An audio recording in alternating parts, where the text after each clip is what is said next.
Hospital Porter's Pride and Dignity. Stop the New World Order. Welcome to Panwo TV. Well, I hope you enjoyed my little train spotter moment there. I'm on Oxford Station. I was actually here, just 3 days ago, going to Gareth's memorial service, which Matthew Williams has filmed. I think it's on his channel, The Secret Vault. Now I'm doing something happier now. I'm actually off on an adventure, yes. I'm going to Newbury on a train, and I'm going to make another little tour to see what I can see. I remember the last time I went to Newbury. I'll put a link in the description box to my video, The Secrets of Newbury. I'll probably call this one The Secrets of Newbury 2 or The Secrets of Newbury 2021. And I'm going to be joining another blonde yet again, and she's going to be showing me some of the famous sights of her hometown. So there's a train from the other side now. There's another one coming. Oh, that's not ours. I think that's just going straight through. My train's actually due in about, it's not due now for a quarter of an hour, so I don't think this is it. But there is a train coming. I don't know if that's it already. Probably not. But anyway, that's where I'm heading. So I'm just watching this train now to see if it stops. Do you remember the video I made about the Glastonbury Symposium? Is he stopping here? Or is he just going straight through? Oh, he's stopping. I think this is it. Goodness me. It's quarter of an hour early. Can you believe that? Anyway, let's get going. Okay, I'm on the train now. This very early train. It's just arrived. It's not often they're that early. I assume it's the right one. There's no other one listed. So it's now 12:46. It'll be leaving in about 15 minutes. Yeah, 15 minutes exactly. the video I was telling you about, I said that this reminded me of another video I did, and it did. It was one I did in 2010 called Ben Goes on Tour, my reportage of the Glastonbury Symposium. I actually re-edited it and re-uploaded it, and I did that about 2 years ago, I think, so you can find it. I'm not going to put a link to that. Anyway, have time to head off. Okay, I'm on Reading Station now, which is a big, complicated station. I think there's 15 platforms or something like that, but I've managed to find the right one. But I've just got to wait now for my next train. I've got not my selfie stick, it's my tripod. I'm using that on this particular mission because it makes it far easier. I remember when I last did Secrets of Newbury, I used the tripod. It works as a handheld, it's got a hand handle as well, so I can hold it like that. It's alright, so this is the one, this is the train to Penzance, I believe. So the one to Newbury is next.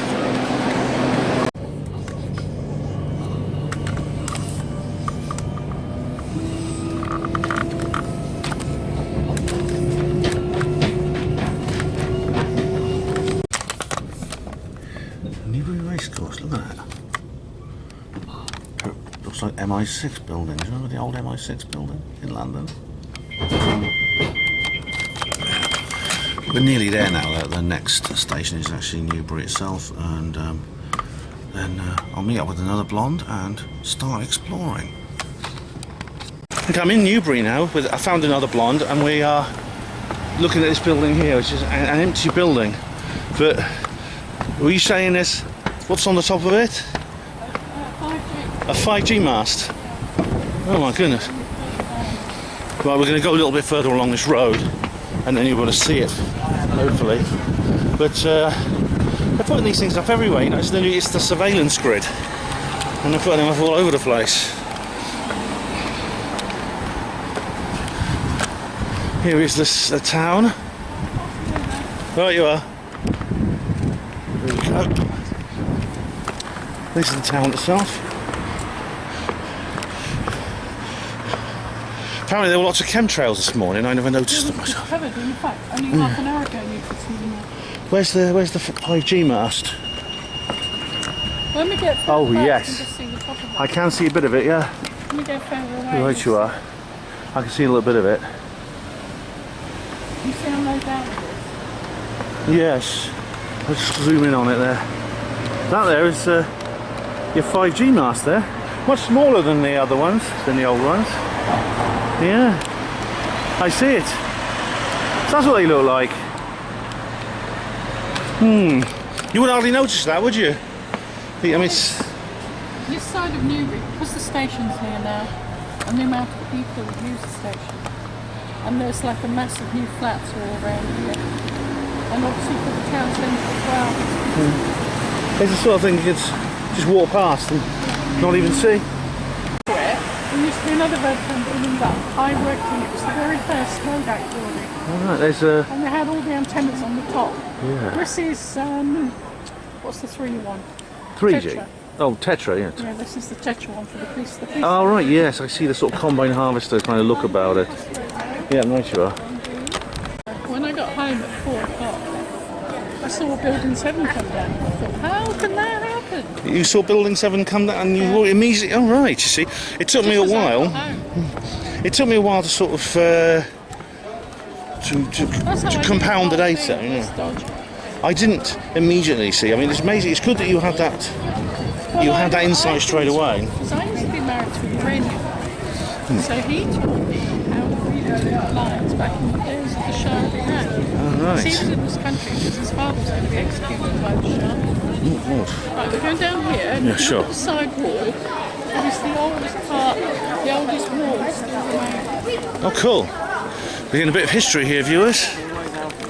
We never saw this first time round. No. So if you look at the wall, it's Which one? This one? Oh, this Tudor bit here. Oh, look at that, yeah. And there used to be all the old buildings at the back here. And of course they demolished them.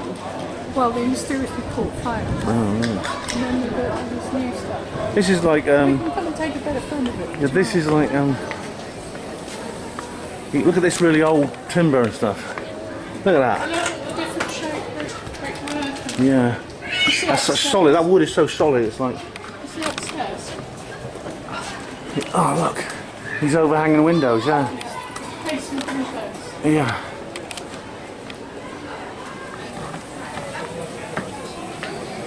It's just look at that. Look at that timber.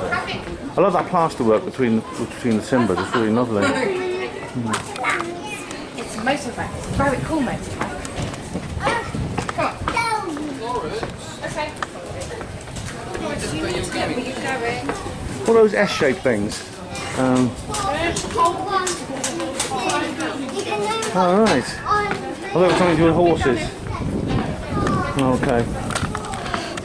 I was just thinking that it's September the 11th, and I mean, unlike you, I didn't immediately have any inkling that anything was wrong. It took me a couple of years actually before I realised that all was not as it seemed. I just wonder if something's going to happen today. You know, Something will happen today. I think they're just trying to keep everybody looking at COVID. Yeah. Trying to stop everybody looking at these dead Marines coming back. How Biden is still in power, I do not. Oh God, the dead Marines from Afghanistan. That's right. Yeah, that's right. It's horrible. Yeah, one of them, they're all but one of them is younger than my daughter. It's horrible. It is awful. Yeah. Well, you know what today is, don't you? It's the first day of the Egyptian New Year. Is it? Ancient Egyptian. I see. Is that the same? Is that every September the 11th, or just Yeah. this one? Oh, right. And well, it's where the stars are. You see, that's what these old religions are controlled by. When the stars and the moon is in a certain position, that's how they used to. You know, Venus makes the star shape. Yeah. That's how they knew the 40-year cycle. All the other cycles were based on cycles they already knew about. Oh, that's interesting. Jeff Stray actually said that the Mayan calendar, like the 365-day Harb, the practical calendar for the solar year, they didn't have leap years. They adjusted it according to Venus. Venus was told them when to adjust the calendar, and they always used to. 40 years, it makes that star shape. Yeah. I was just wondering if we'll see. It may not be today, but at some point you're going to see somebody with a pump-action shotgun. Walking into the headquarters and. Nobody's got one, unless it's the police. Yeah. Well, I mean, I So want. you know, the false flag is the army. Yeah. And I've been watching the crop circles this week to see if anything spectacular. I mean, the last one that there actually was almost star-shaped. I'll show you that when we get Oh, back. cool. Because I didn't realise there were still more of them appearing. No, they usually September because all the crops are harvested. So the last one was at the end of August. Right. They're still visible in the stubble, you know, Yes. which is Well, good. where we are going to go to Hungerford tomorrow, I'll show you where there was a big one. Cool. Has to be cool. Hungerford, of course, has a dark reputation Yeah, because of the. so I was actually shooting. living with a policeman at that time. Oh right. But we lived in Newbury. He was actually in Newbury then. I see, and Right, so we can go that Okay. way or that way. Which do you want to go? I don't know which is the best. Okay. This is like a big shopping centre now, but Well, it's all empty. I mean, all the inns used to be full. You know, these big evidence. they're all shut. Yeah. This is only recently shut. Oh dear. Is it shut permanently? I don't know if it's. Oh dear. That's a shame. We're here now on Bartholomew Street, on the junction of Bartholomew Street and Mansion House Street, and there's this very interesting little plaque here. The use of traction engines in Mansion House Street is prohibited. Now, what's a traction engine? It's a steam-powered road vehicle, basically. Most of them were tractors, and they were used. You still see some of them. I know there are a few people still keep them going. There's some really old ones still around, but why wouldn't they let them use them on this street? It's a vibration. Vibration from the engines and the wheels. All right, this is really old. Let's have a look at this post box here. This is a King George. It's King George. So that's is it King George the 6th or the 5th? The last one. Yeah, it's the 6th. Yeah. There he is, King George. And over here we have Jesus said, "Whosoever drinketh of this water shall thirst again, but whosoever drinketh of the water that I shall give him shall never thirst." St. John, chapter 4, verse 13 to 11. Let's have a look though. Oh, I shall thirsteth anyway from the wood because there's nothing there. So I shall have to thirsteth, unfortunately. But that's an interesting sort of. It's interesting. There's these little bits of history here. Britain was once an industrial exporter. It's hard to believe. Well, the best brooms in the world were made up around here at Coldash. Oh, right. Exported all around the British Empire. Right. So if you may even find someone an ex-British Empire country like India or somewhere, and there'll be a broom, an old Coldash broom somewhere, bit made here in Newbury. Seems hard to believe, doesn't it? But in this day and age, when what does Britain do? What do we do? What do we export? What do we make?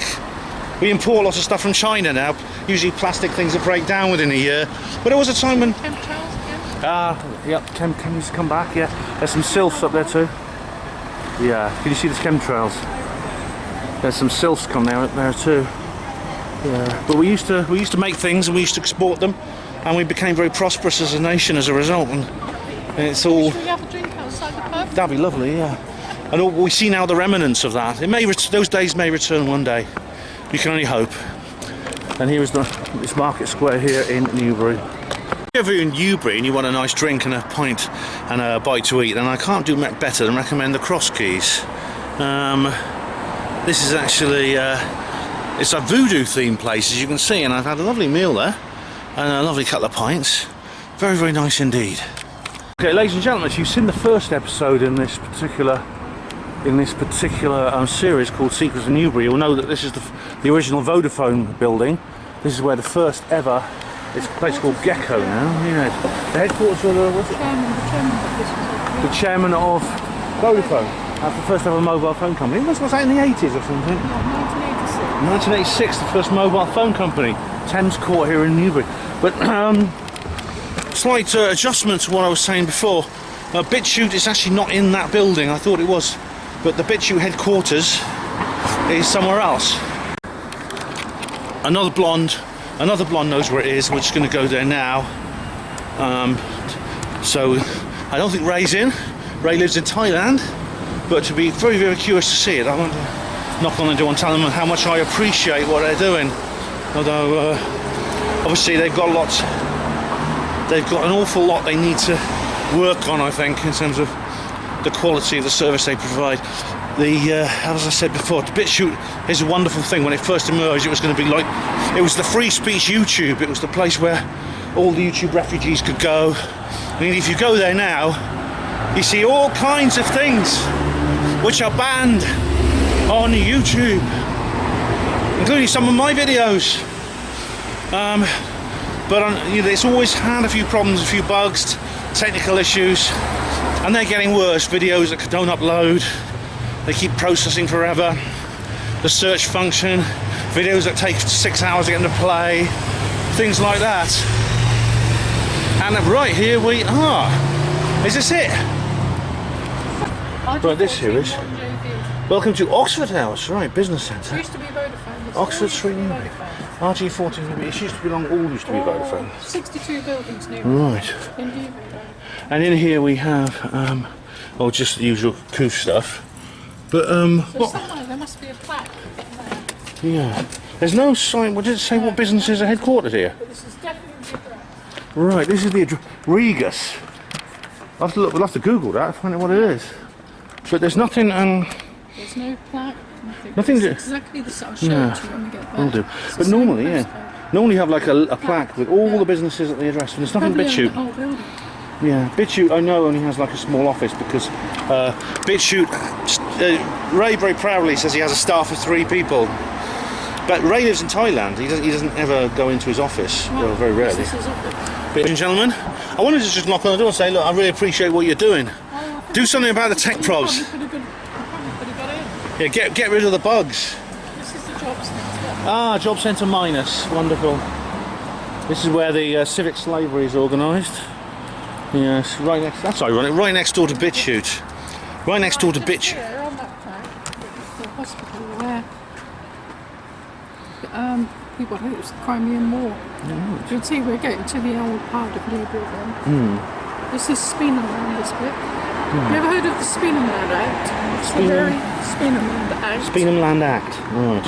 It was the very first sort of welfare state. This is where it took place here.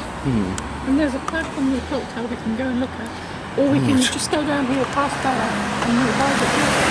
Oh great, yes, yeah. If I remember down here there's some kind of monument. Well, that's that obelisk. That's it, yeah, the obelisk. Okay, ladies and gentlemen, that is the BitChute headquarters.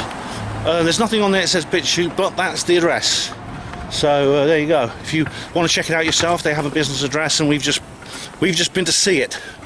So I know some of you live a long way away from Britain, and you appreciate what BitChute does. So I hope you enjoyed my little pilgrimage, thanks to another blonde, to where it is. Here we go. We're going to carry on now. There's a beer festival we're going to go and visit. Right, that noise you can hear is actually the beer festival. Another blonde and I are heading there. We just come to this lovely park space here, which is really nice, and we are heading there now. Lovely grass. Yeah, it's lovely grass. You can see another blonde in the grass. Yeah, it's actually a lovely evening now. It's only about 5 o'clock, I think, but yeah, after 2 pints of cider we're going to go to this beer festival now. She died about 4 years ago. Shirley, oh right, you know, it's a local lady, is it? She had a brain embolism. Oh dear. Oh, I see business. This, ladies and gentlemen, is the Newbury Real Ale Festival. So we may not go in there. We're just having a look around to see. There's a sign on the front saying no alcohol to be brought onto the site, unless it's theirs, of course. I don't know. It might be nice, but I'm not that bothered by it. Wants to see. It could be, it may not be possible to get in there. But it's nice that people are doing this when there's so many brands that are just full of chemicals and stuff like that. It's like, you know, that Thatcher's Gold I had. That's actually that is a real cider. It's a natural cider. But there's others which are like full of sulfites and things. You know, Strongbow. Can't bear to drink that. It's disgusting. It's just like, it's literally just apple juice with chemicals and sugar. That's all it is. It's horrible stuff. It's a lovely place we're on. We're on a bridge now over the river, as you can see. And this is the River Kennet, which you may know because this is the same river, for those of you who remember, where I did the Great Escape 2, where we were sitting in that pub and it was overlooking this river, this same river, although it's further upstream. Let's look at those boats. Do you remember the boats? Remember the boats at the barge? Do you remember how wonderful they were? It's like this is the same sort of thing. I reckon there was a bridge, another blonde. Look. Was that where a bridge used to be? Yes, and this is a pillbox. Oh, it was a pillbox, right. Oh, I saw another one of those from the train. That was it in World War II. All right, yeah. I see, yeah. Right, that is a... You can't see from this angle, but that was actually built in World War II as an anti-aircraft gun station. And there's lots of those. I actually saw another one from the train when I was on my way here between Oxford and Reading. They're quite common, they're very important, they're very interesting historical places. And so, there's your pillbox. Yeah. And this is a lovely spot, this. It's absolutely lovely. It's a really nice spot. Here, another blonde's just informed me that this is the old bridge that used to be there before this one was built, and it's just like, you know, there's one in Oxford like this on Port Meadow, a rainbow bridge like this, and as you can see there is a reflection, and it makes a Vesica piscis, which is a female symbol, and also it's an ancient esoteric symbol like the eyeball. You find it in the Flower of Life, and the sun, when it's reflecting in the middle, makes it look like an eyeball, an eyeball, doesn't it? That's what another blonde noticed. And here you can, pause and read in the best traditions. There you go. And that's very interesting. Speen Moor, this is called, on the River Kennet. But we were like, I don't know if you saw the video, but it's called A Great Escape 2. And I went to a pub. What was that pub called? I can't remember what it's called, but it was in... No, not the barge, it was a different one, but there was you see in the video, there's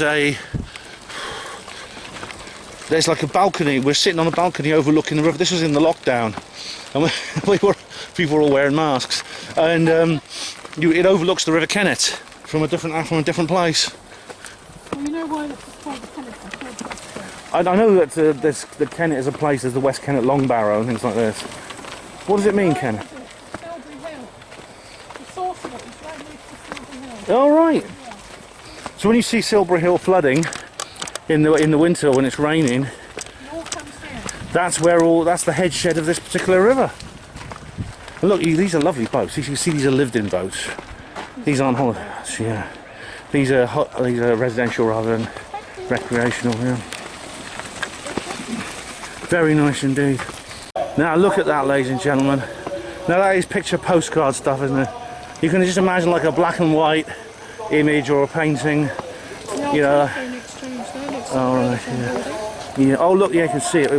It's got a 5G mast on. That's a Tetra. Yeah, that Tetra. Yeah. But I tell you what, though, if you took away that modern building, you'd be looking at a view that probably hasn't changed in a century or more. Lovely. It's absolutely lovely. It's just like, you know, Wiltshire, in the Wiltshire Kennet, where I think it's a lock coming up ahead of us. Oh, lovely. Oh, it's a swing bridge. Nice. I mean, these houses will be very vulnerable to flooding, but they're just so charming. Well, these have been really good. Yeah. They're just so charming. I nearly bought the top about a mil. Oh, wow. About 30,000 years ago. Right. So you got a nice view up there. I know, but it was a problem with storage. Yeah, oh, it's storage, isn't it? There's so much stuff. Yeah, and the noise you can hear behind you is the beer festival that's still going on. So they're playing music, it's nice. Now that's a very medieval sort of Game of Thrones like building. It's actually St Bartholomew's Church. It's perpendicular Gothic style. Perpendicular Gothic. Oh right, that's it's actually a very grand looking thing. I love the tower with its 4 pinnacles. I look at it and I think I should see the Eye of Sauron at the top of it between the pinnacles. But I was just, we were just reminiscing. Another blonde was just showing me the various places where there used to be mills, and there were merchant houses and things like that. We just realised, you know, that there was a time when Britain had. Newbury was the centre of weaving in the world. Newbury. This was where fabric came from. Went all over the world. The fabric was woven into wafts and welts up in the north and come down on the river to Newbury and be woven here. And exported. They used to travel. They used to transport by canal boat, didn't they? Yeah. And they used to go through canal boats with locks and things like that. And they still have horse boats, horses that come along and drag the boats along. It's interesting when you see these narrow boats going past, and sometimes people live on them. And you've just seen some, in fact, in this film. The design of those boats was actually based on the commerce and transport ships from the 19th century, from the original transport boats. Some of them were horse-drawn, then they put steam engines on them. But they were really old type. They were old type narrow boats for transporting all this stuff. There was a time, you know, when this country actually was an industrial country with export. Ah, yes. I wouldn't mind reshooting that to you. Yeah. This video is primarily for Colin Woolford, but anyone else who wants to watch, you're welcome to. We're at the Hatchet Inn, which is a Wetherspoon pub here in Newbury, and I've just had I got a pint and a half here. We just ordered a pint and a half. It's £3.74. I mean, how cheap can you? That is cheap beyond cheap, I would say. Can you believe it? It's wonderful, absolutely wonderful. I just heard a very interesting story from another blonde about why this pub is called the Hatchet. So Colin Woolford would be especially interested in this. So, well, how did we get this rather grisly name? Well, they had the stocks then. They used to have to keep the prisoners, and when the market was on, people used to throw the cabbages and the refuse at them. But this is where the executions took place. Oh, they used to behead people in those days, didn't they? Yeah. And they didn't have like a guillotine like the French did. They would literally have an axe, a specially made axe for cutting people's heads off. Yeah, so this... It didn't take much to have your hand cut off, your foot cut off. You know, that's what they would do if children stole bread. Before transportation. Oh, you're right, yeah, so it was in over here on this side that they used to have the hatchet place. Oh, we're going to go tomorrow. I'll show you the stops that used to be here. Oh, you right. can sit in the stops. Oh, wicked, oh, wicked. This is just there. Yeah. Just on that last corner, just there. I can hold your hand out again. Right, that's where people literally used to get their heads cut off. Well, no, that's where the stops were. Where the stops were. Yeah. Right, so who knows? If you see any headless people wandering around, it means it's a ghost of someone who was executed on this spot. Like, you know, Anne Boleyn sometimes appears at about the Tower of London. She wanders around with her head under her arm because she was beheaded by her husband, Henry VIII. Yeah. So we're heading across now. We're going to go to another. I actually got married in there on the 14th of September. In here, this. 1982. Oh right, this is a church. Well, it's town hall. The town. You got married in the town hall. Oh right, yeah, nice. I got married because I married a Muslim man. Okay. So we got married in the town hall. Yeah, all right. You couldn't marry. You wouldn't go in a church. No, Of course not. No. So, all right. That's this Newbury Town Hall, ladies and gents. Is that the flag of the town? Newbury Town Council. Oh yeah. And this, I assume, is the town's flag. There's the flag of Newbury. Yeah.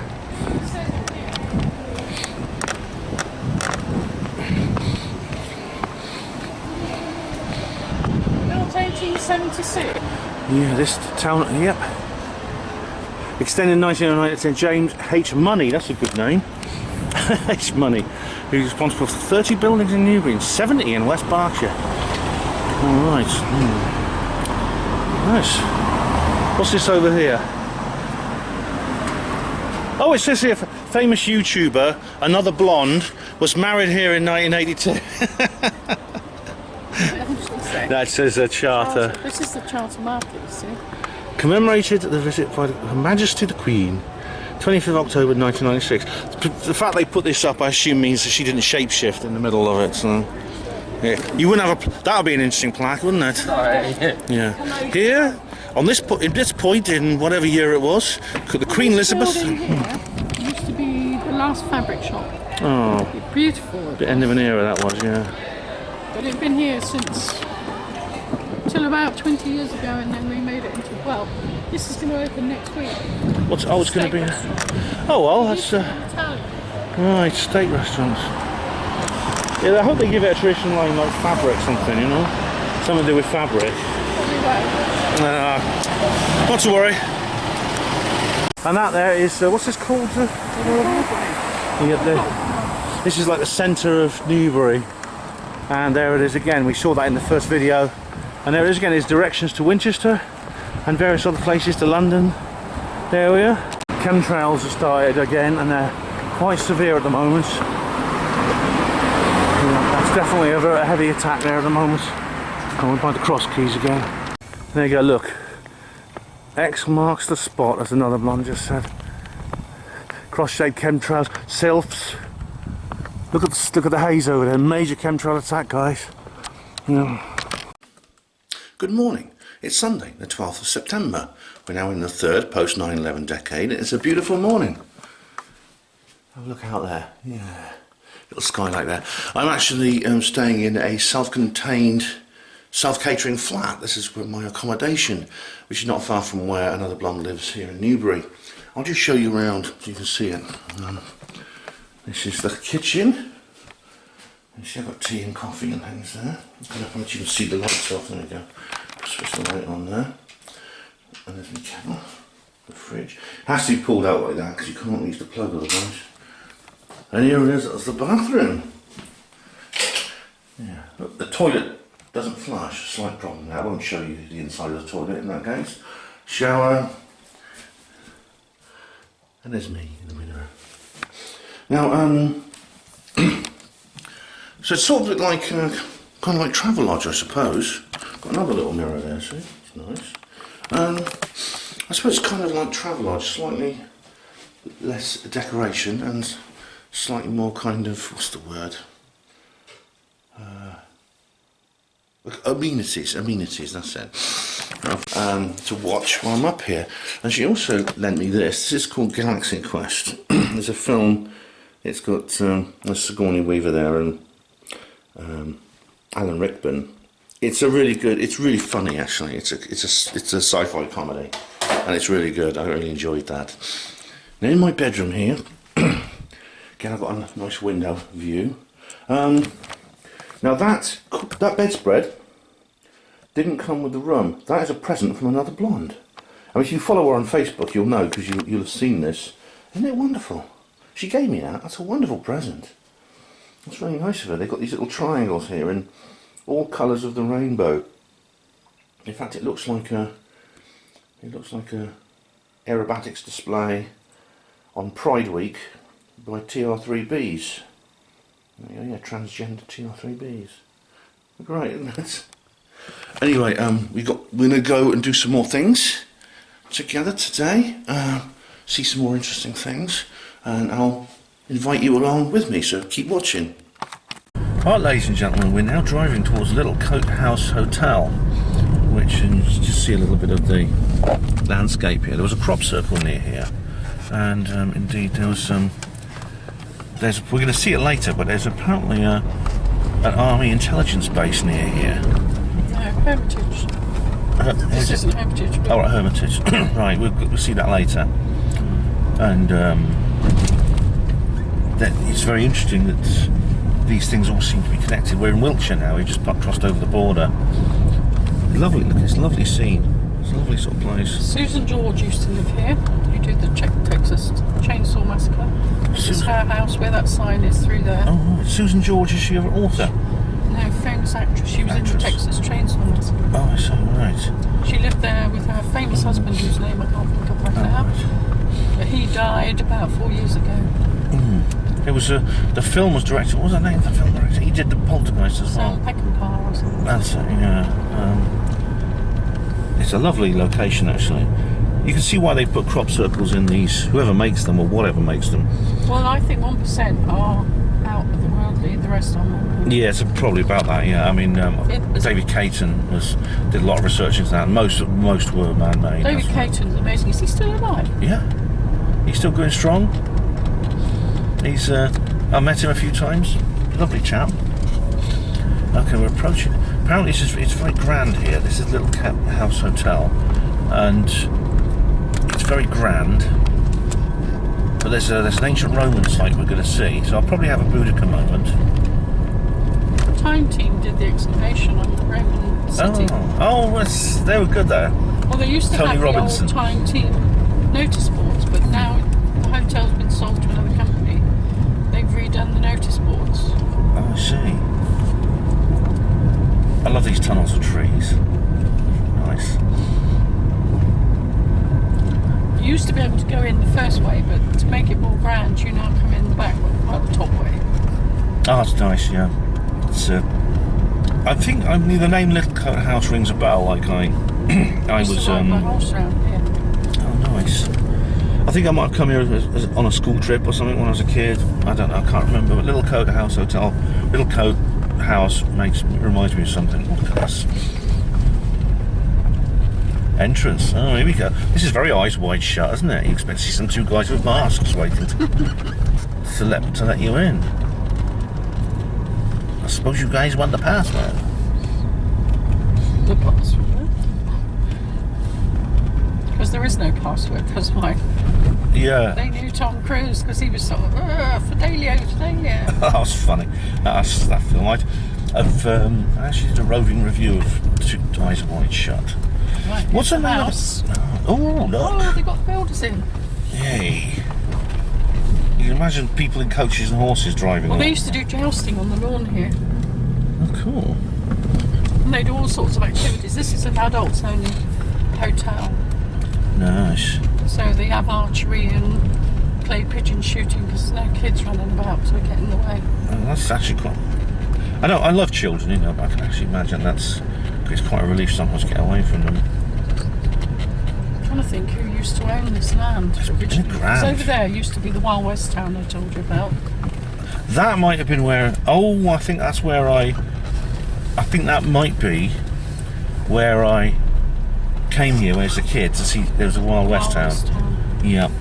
That's My why. partner at the time was a copper in Hungerford, and he had to go and help shut it down because this copper had real bullets. Oh my God! This cowboy This guy, run. they're using real. They were using real bullets. Oh man, that must have made it a Right, bit more do you want to do it entertaining. the lazy way or the easy way? Oh, whichever's the nicest, I think. We'll do it the nicest way. All right. And here we are. There's quite a lot of people visiting on this Sunday. Well, it's Sunday a hotel, morning. you see. The hotel's probably had a special offer on. And it's set in a lovely location, as you will see. It's absolutely This lovely. is a beautiful walled garden. This is where they play nice. the croquet. I don't know if the builders, I don't know if we're actually going to be able to get into the garden. I'll have a look. The mosaic's down there, so we're going to walk down to there. Oh, nice. Oh, it's a lovely, That's it's where the absolutely lovely people are location, walking yeah. to see the mosaic. So the Romans, you see what the Romans like the place too. And that is the west side of the hotel. Facing west. And you can just pause and read, ladies and gents. That's how they kept the. There's the. See, there's a bit of ha-ha there to keep the deers out. It's called a ha-ha. That's its real name, and you can see it. This is it. This is how they kept the deer out of the. And this is the croquet lawn, is it? Yes.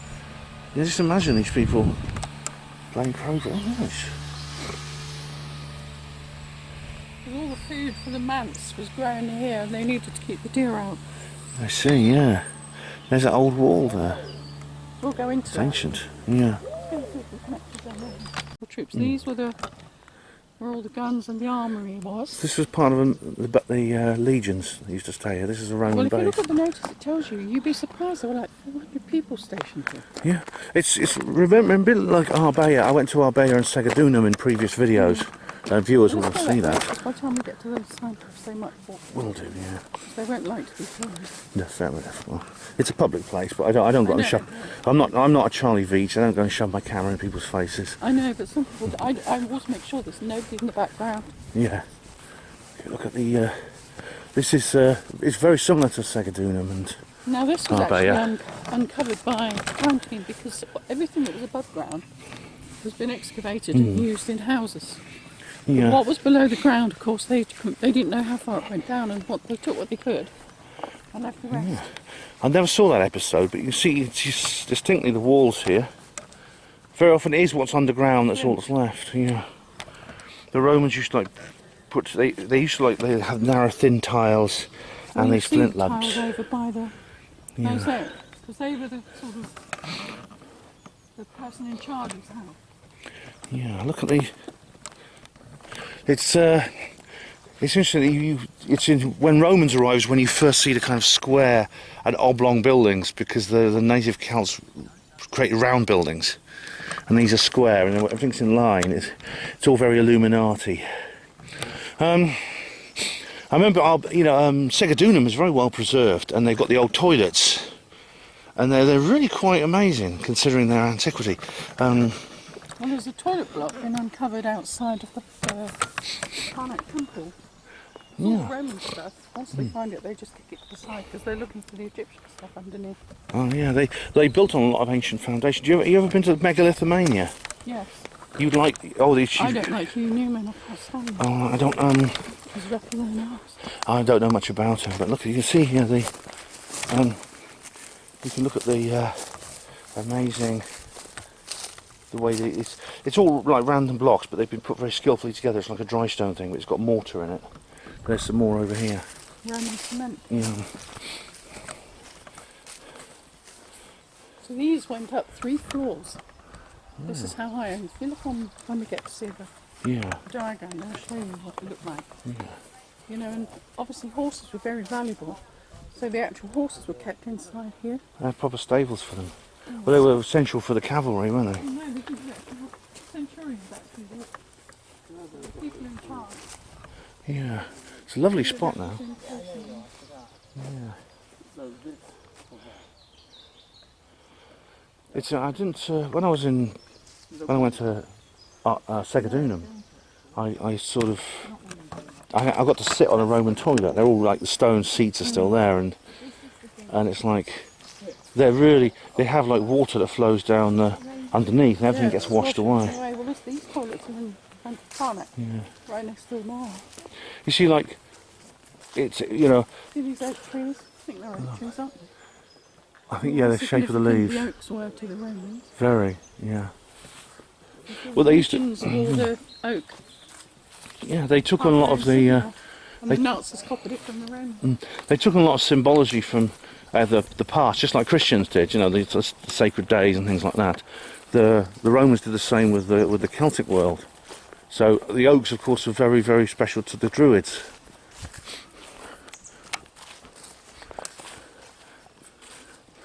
But it's amazing to think that, like... Well, they had fish traps here. Keep the fish alive within, so they always have fish. There's a stream over there. Yeah, just here. Yeah. See, like, in the Middle Ages... This is actually the River Lamble, no, in the Roman time. Yeah. But there was actually other settlements here all around. Yeah. Earlier than that, though, in the Middle Ages, they never had anything like this, the toilets and things. There's nothing like that. And that's why people got cholera and things like that. When Romans, they didn't, because they had proper drains. And it must have been weird for them to sit there and think, you know, in 1,000 years in the future, people are going to be dying because they don't have toilets as good as these. And we're getting close to the place where there's the mosaic. I'll just... Yeah. And this is an amazing work of art. It's a floor. A Roman floor and a mosaic. It's actually... what's the word for it? Zodiacs. Yeah, it's a... Oh my goodness. Even as far inland as we are, we've got dolphins. There's a dolphin and what don't know what that creature is next to it, like a hybrid creature. Is it a hippogriff or something? Something like that. Yeah, and look, yeah, that's an amazing image.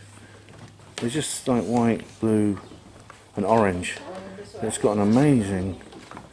It's an amazing image. Oh, right. Ah, I don't yeah. before eating as well. That's the part of the hypercaust.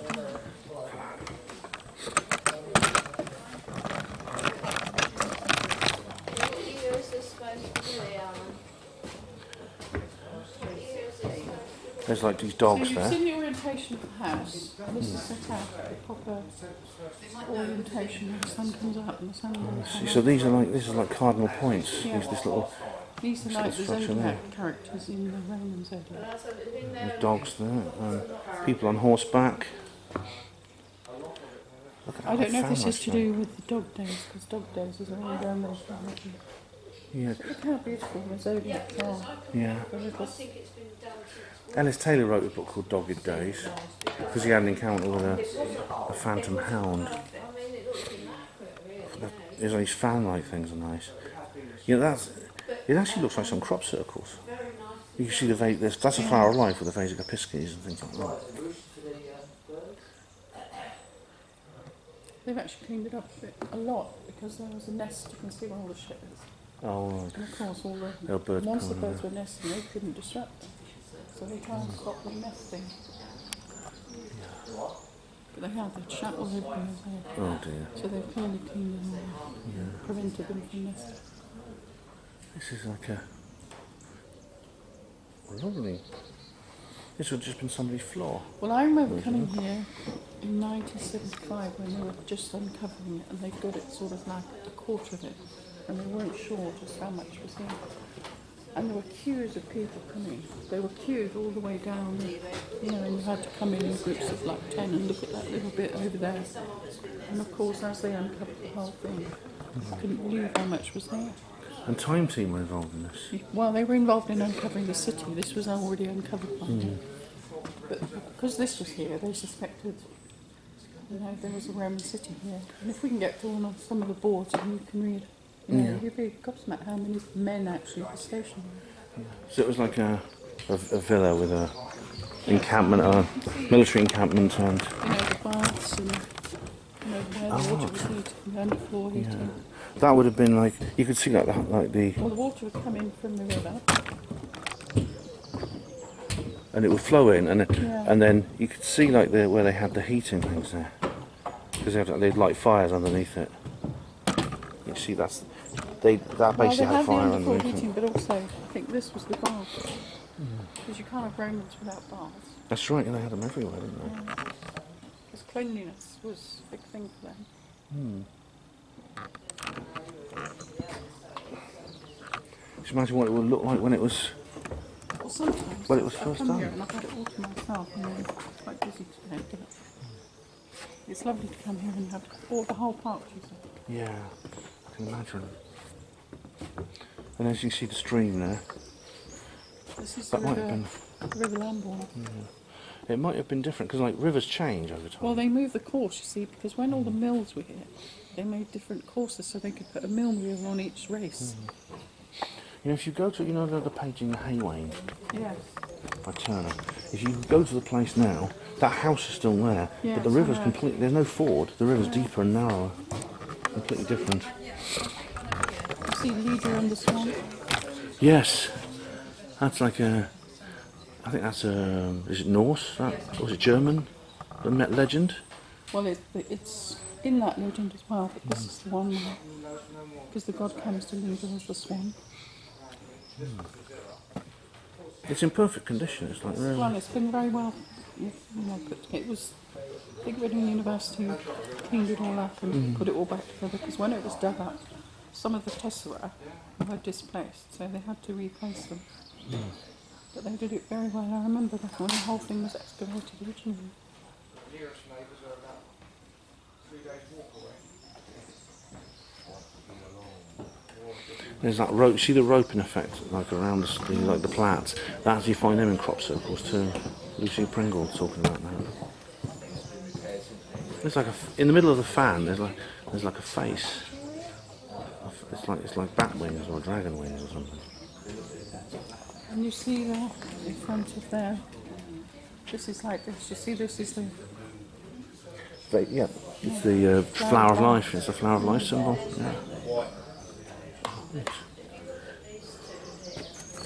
If anybody can say they didn't know about geometry, they don't know what I'm talking about. They knew. Oh God, absolutely they did. Yeah. Sure, they got a lot of it from the ancient Greeks, but they Egyptians. Yeah. They got it. All goes back to the Egyptians. Yeah. Well, it's Sumerians before even Yeah, so we're going to look at the rest of it now. Let's go look at the notice board. Okay.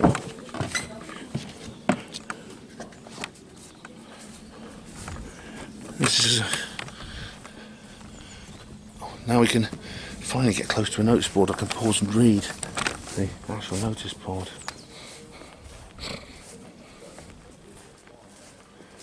There's some more of these buildings. So there's a walk that goes 2 miles straight down there. We're not going to do that today. And here we are. Well, it's a 5-mile circuit of the park. Oh, it would have been quite grand. Oh yes, 3 floors. The West Range, a Roman building. Over 330 years. Commencing soon after the Roman invasion, AD 43.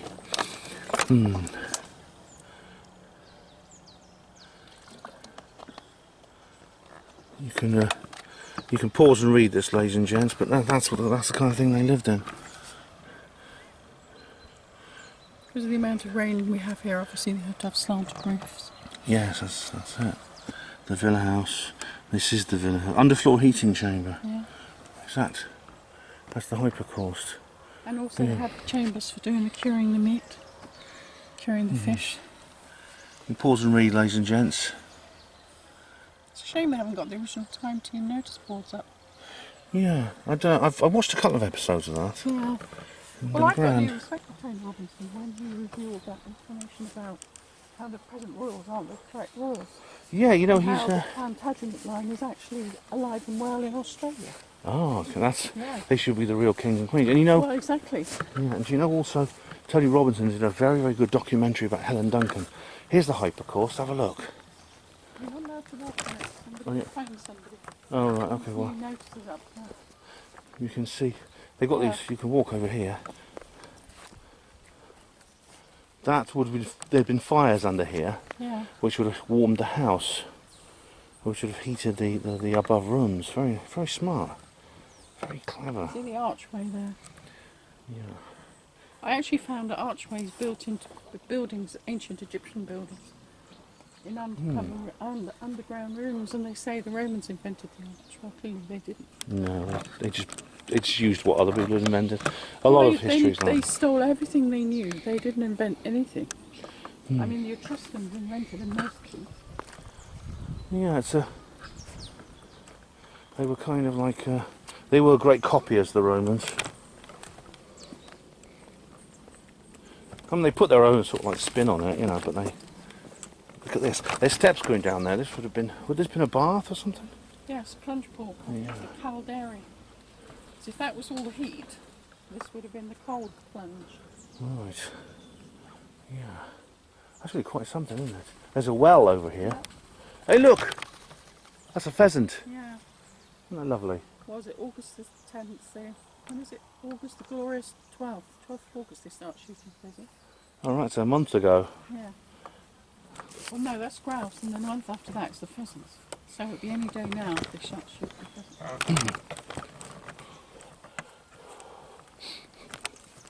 And over here we have a well, which is... So this would have been within the walls, but they could protect, you know, if they were cut off from the water. Yeah, oh wow. Oh, there's still water in it. Yeah. You can actually see, You know, for watering the horses and... yeah, it's still water. It's probably about 15 feet down. And they There's kept still the water. cattle and the sheep here in the pasture so to water them if they cut off from the stream at all. They still have access to water. There's a fascinating article in Nexus about water, about how it doesn't all come through the water cycle through the atmosphere. Yeah, Some of it so comes from different. underground. Yeah, it's just some of it comes from under. And which Buxton. they just changed it. You see, look, Satan. It's supposed to be St Anne's. St Anne's. But it looks like Satan's water. Yes, But it's resort. actually, this has been 800 years under the ground, allegedly. Well, it's, you know, according to this article, maybe it actually comes from the earth rather than Yes. from. It doesn't just fall in rain. But if you look at the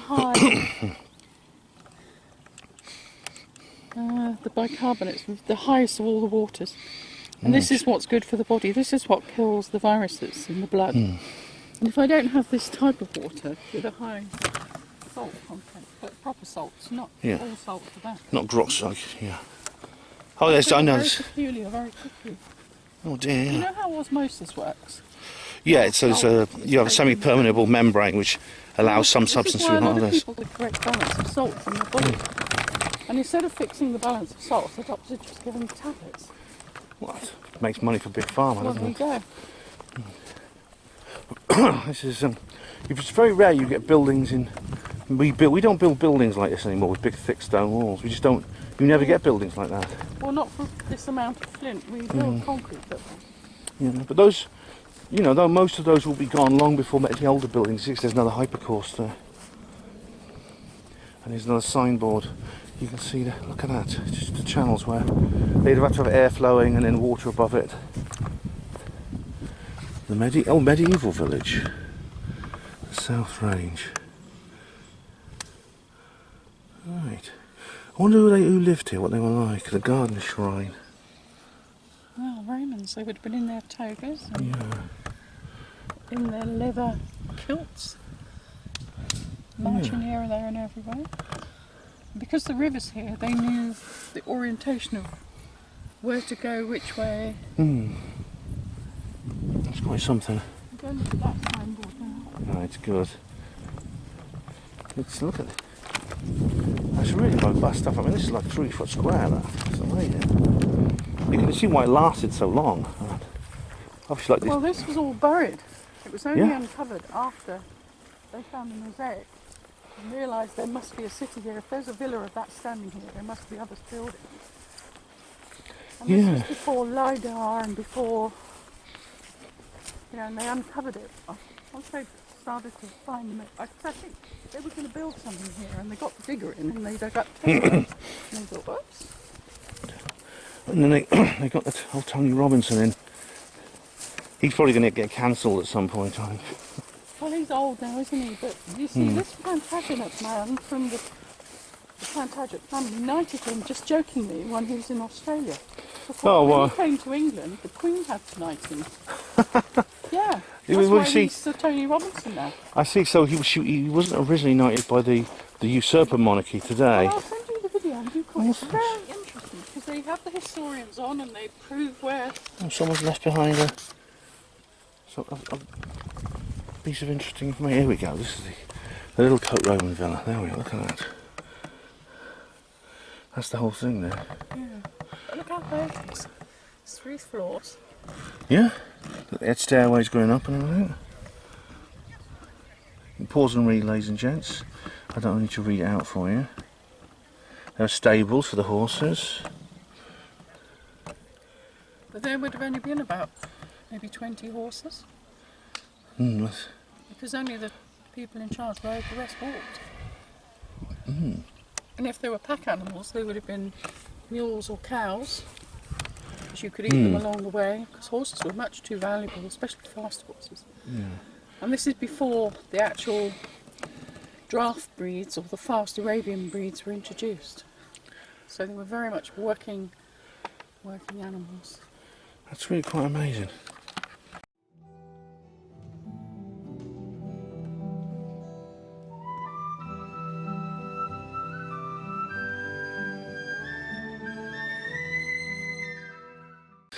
It's impossible not to admire the ingenuity and the artwork that you see here at Little Cote Roman Villa.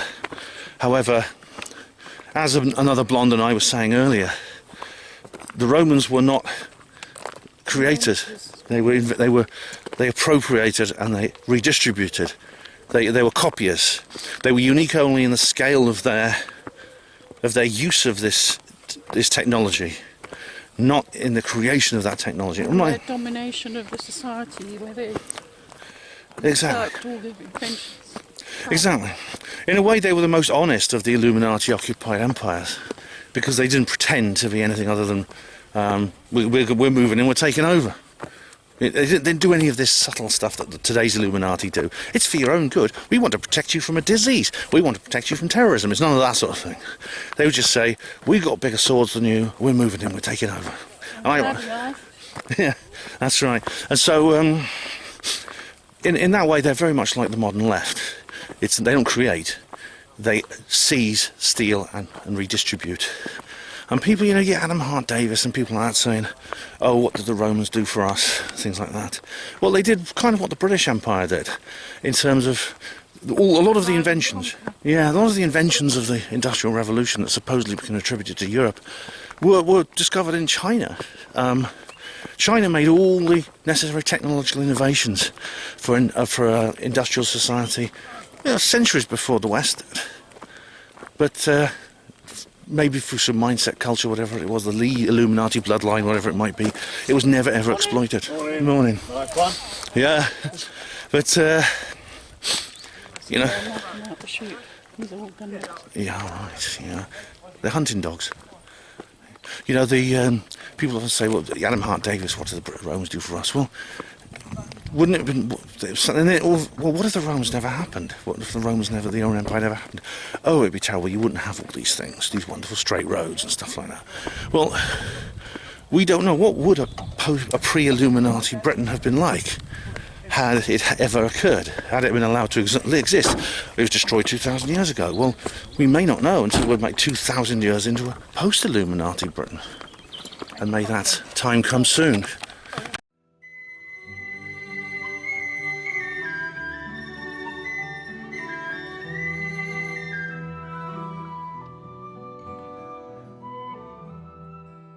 This is the layout of the modern complex here, of the house, the hotel, and everything.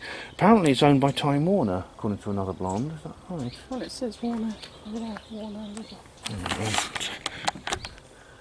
Warner Leisure Hotels, oh right, is that Popham Restaurant? That's a good name. Anyway, we're gonna head on in there now. Here's our first shot of the garden. We've been through the kitchen garden, which we'll film later. But there's this lovely lawn, and it has this sculpted bank, which you see this at the High Elms Manor, of which you'll all be familiar with. But it was also a protective barrier when they had to protect the house. Yeah. The house actually got cannonballed in this middle part here. Oh, was that the Civil War? Yeah, in the Civil War. This is a nice building, you can see here. It is limpid as well. You see they got the builders in, so you can't see all of it. It's covered in scaffolding, but you can see what a grand place it is. I bet they made many movies here. Well, I don't know about movies, but they have people come for a 3-night stay, and they have all the meals are included. They have proper bands, entertainment. They have like a 60s time where people dress up in, but they stay as well. Oh, lovely. And a hotel they can rent to now. Yeah. And there's a... I mean, when all these flowers are out, I mean, the yellow, this is like a yellow border. It's just been September, a lot of things have gone over. You recorded that? Sorry? You recorded No, that? I'm pointing it that way, don't I? I'm rolling, yeah. You see where the blackberries would be, and the dog roses, and the rose hips, all the things they knew how to utilise in those days. Yeah. This is in the days, believe it or not, where people actually grew food and they farmed it and they hunted. Well, they made their own medicines from Yeah. a lot of the things here. Like So much rose more, hips. it's much more There was a lot difficult, of yeah. vitamin C in rose hips. Exactly, and I bet they were a lot healthier. I mean, it's much more. It seems hard to believe. It's much more difficult, but it's much more fun when you think about it than going to the shops and just buying things in packages. People used to make their own food. Look at these bushes. They've been shaped. Are they naturally conical like that? Are they shaped? They come round and they Topiary. topiary. That's what it's called. Where they basically shape them deliberately. Which is the handkerchief tree? In the middle, yeah. Right. Oh, we're going to approach a very rare tree as well. Apparently there's only 2 in England. You can see that some of these are recently been... house, and there used to be a long room at the top. It was the longest enclosed long room, and it was where they would take exercise in the bad weather. They would just walk up and down the room. Nice. But when I first came here, I had all the original furniture and paintings and suits of armour and all the hallybards and... It's almost like a kind of... it's not like that. There's different types of hedges, like... Oh no, there's the same thing. That one's been trimmed. These have been trimmed more recently, and these just need very done. Stanley Kubrick-esque, isn't it? Yes.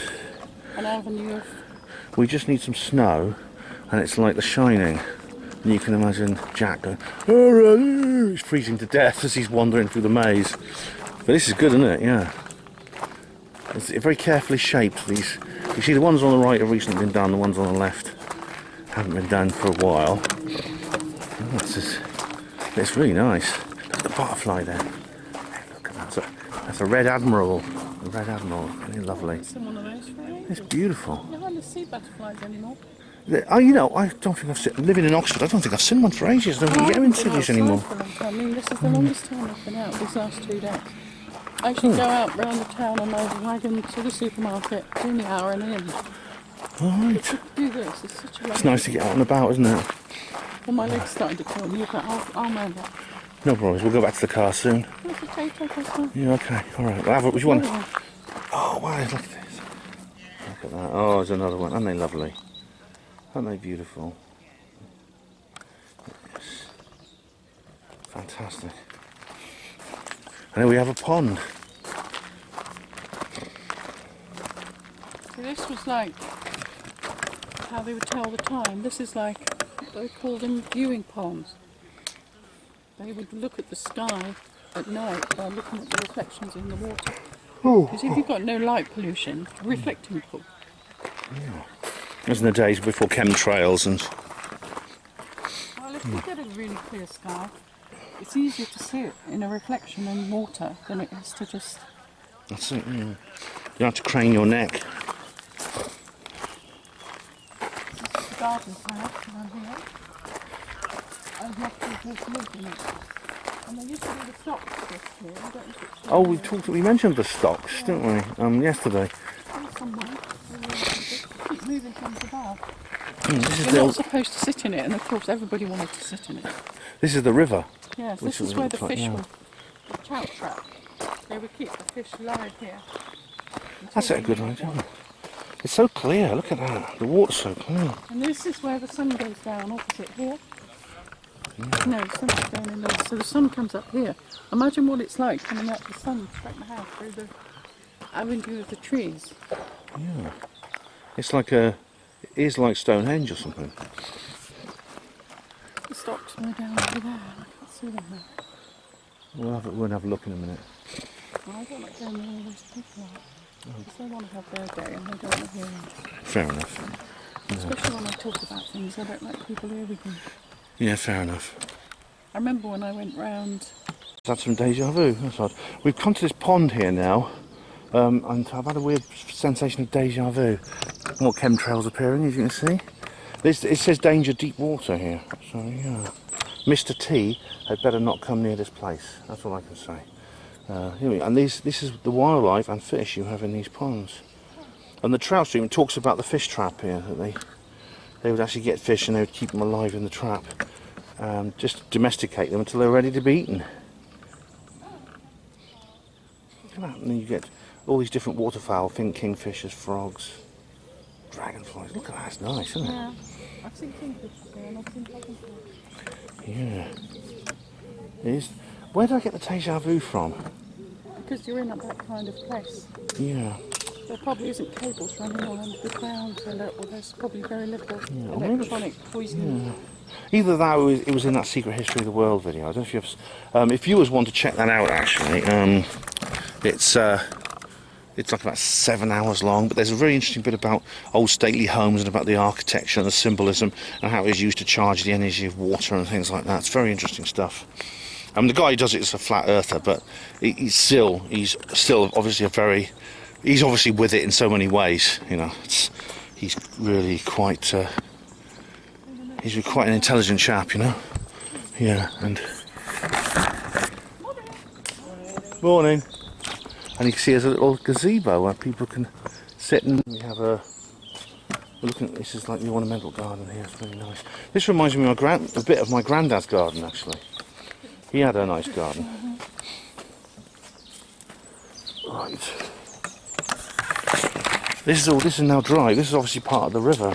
Yeah, the moat around the whole place. Yeah, it's now sort of slightly dry. It could be if we get a lot. We had a rainstorm the other day. If it rains more, that might fill up. But there's some like land plants down there, which indicates it's actually been dry for a while.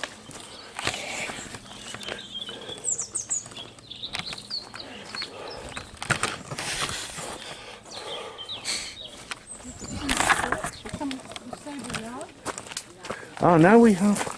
Ah, look! Tennis courts. Funny enough, all the activities are included, you see, in the price when you stay. All the archery and... Whether it's all full on now, because I know they get special offers on, to try and get people to come at all, and all the people who haven't gone on holiday anyway, they're coming to these things. Yeah. I don't know if they'd ever allow me to stay there if I could afford it. I'm probably a bit too common. Oh, right. It's not a bad idea for a trip. Yeah, for a venue. Yeah. Morning. Holiday. It is. Funnily enough now, there's another film called Tesla. If you watch regularly, you'll know I reviewed the film Tesla. Hello, good morning. Hello, good morning. Carl McLaughlin's in that as well.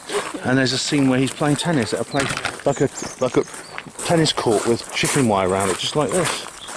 Have you ever seen that film? It's a very good movie. It's kind of a B movie, really straight onto Amazon, and it was never in the flicks. It was never shown on major release, but it's very good. You have Ethan Hawke as Tesla, and oh look, we have here. They're actually playing bowls. Oh, nice.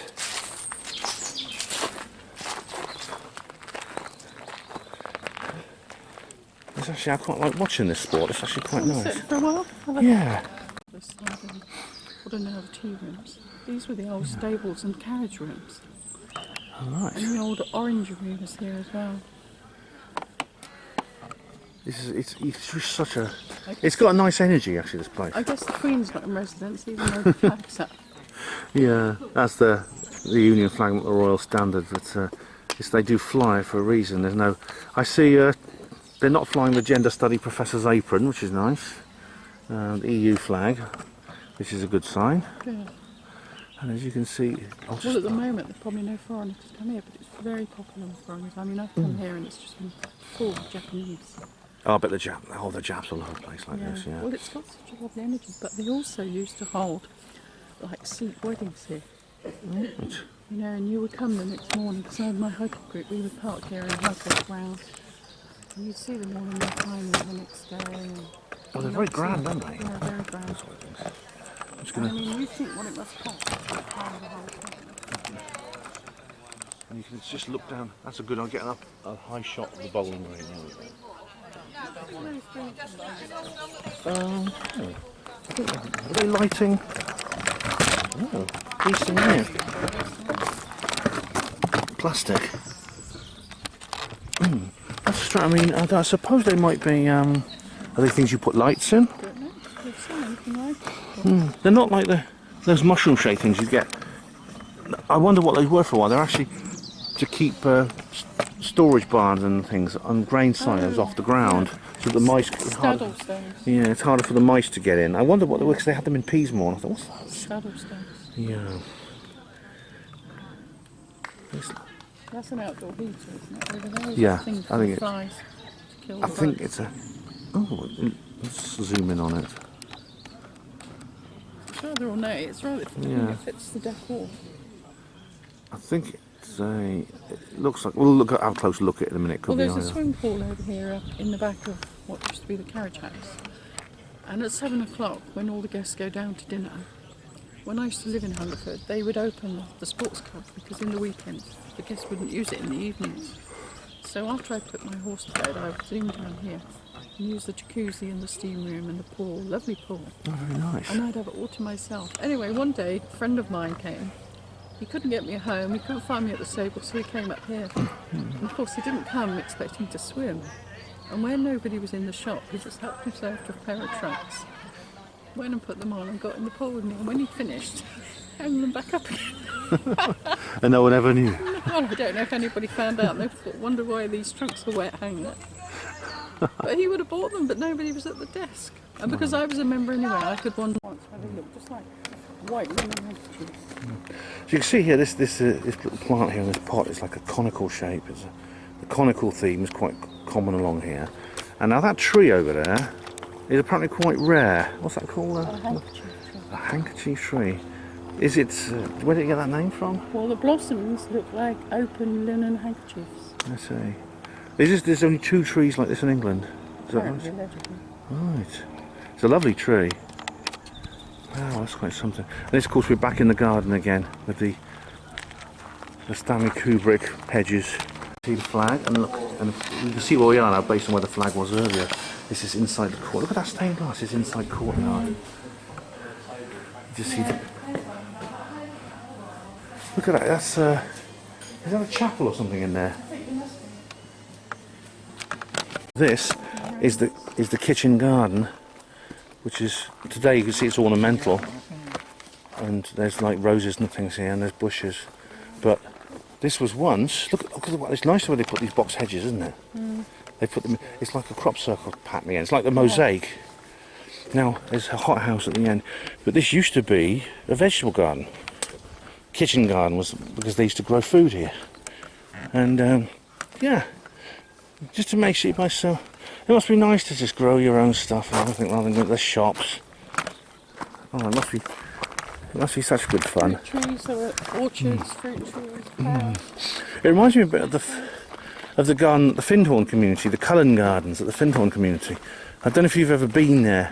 To Findhorn community is a. See, it's usually immaculate. I'm amazed. I suppose with COVID they've not bothered to, because the house only just recently reopened.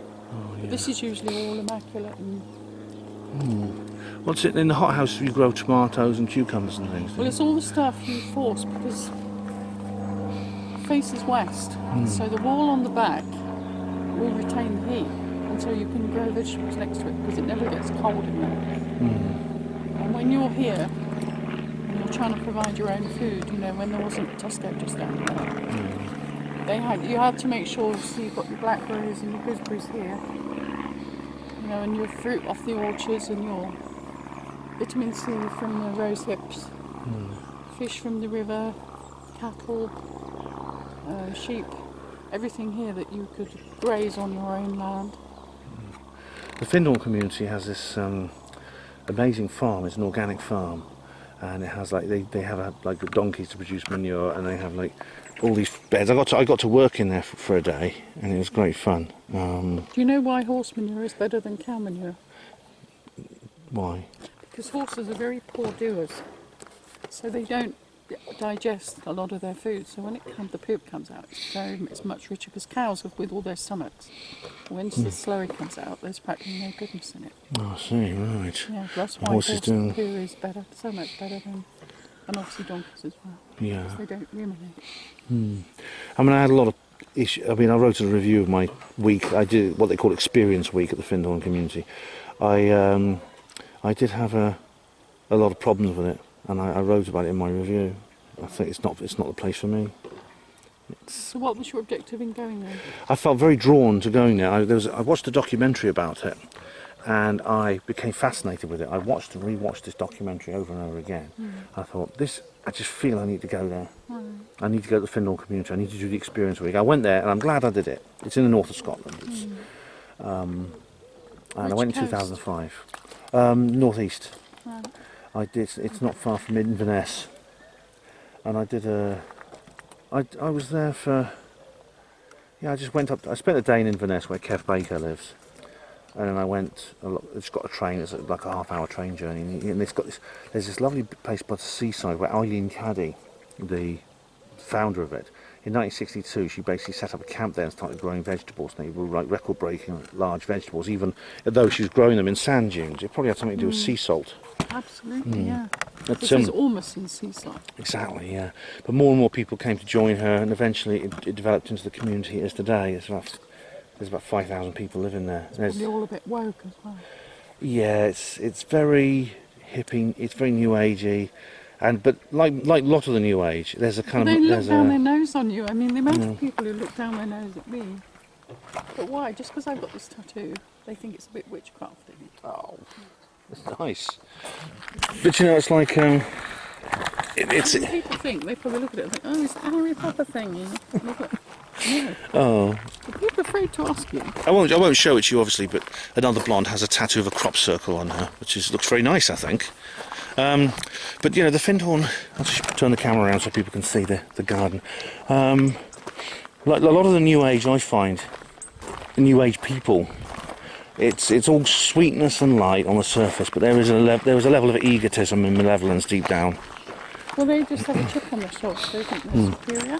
Yeah. They think they know everything and they know nothing. I found my brief foray into the new age, which involved the Findhorn Experience Week. It involved the Brahma Kumaris Centre, which is actually not far from here. I actually went to there. It's a lovely place. It's an absolutely lovely place.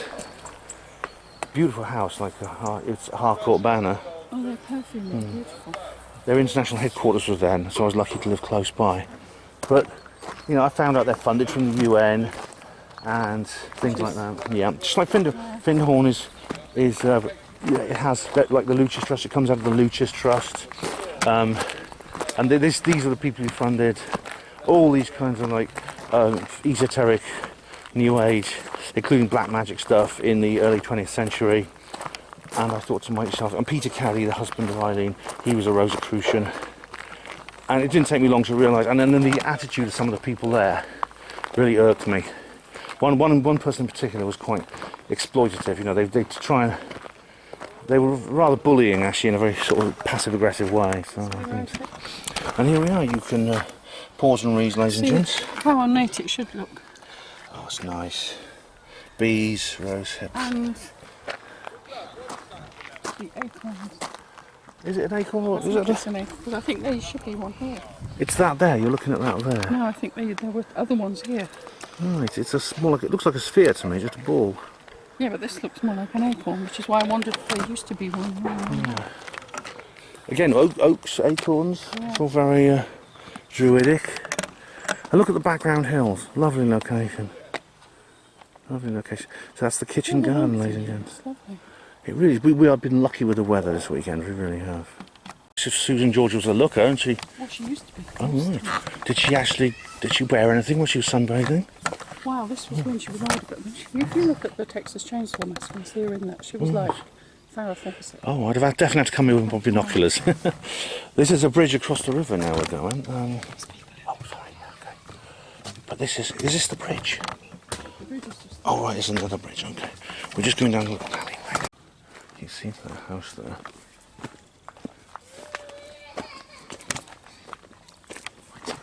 There's a peephole. Okay.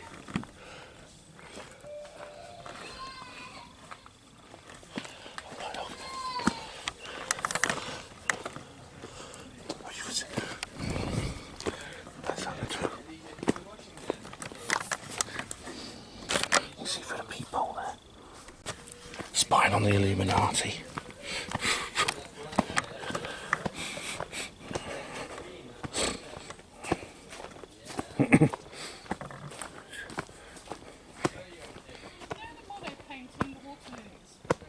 Yes. Oh, right. We'll see in a minute. We're nearly there now. But it's all very... It's a lovely little alleyway. It's just a little pathway that runs down. It runs down behind a side of fence where there's this house that... Oh, look at this. This is... Oh, duck pond.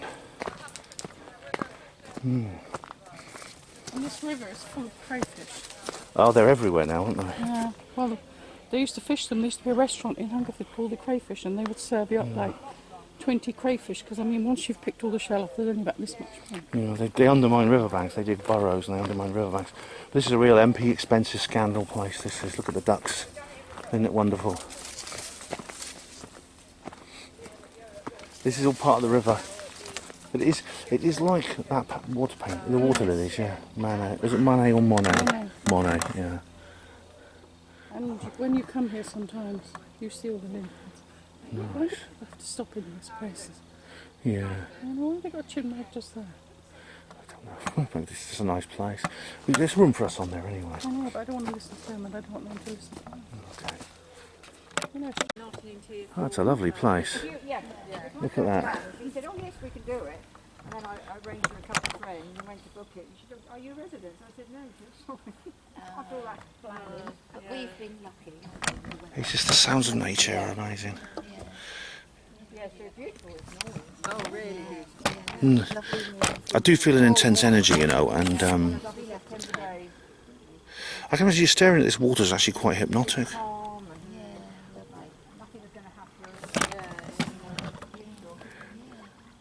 You can just about hear the waterfowl.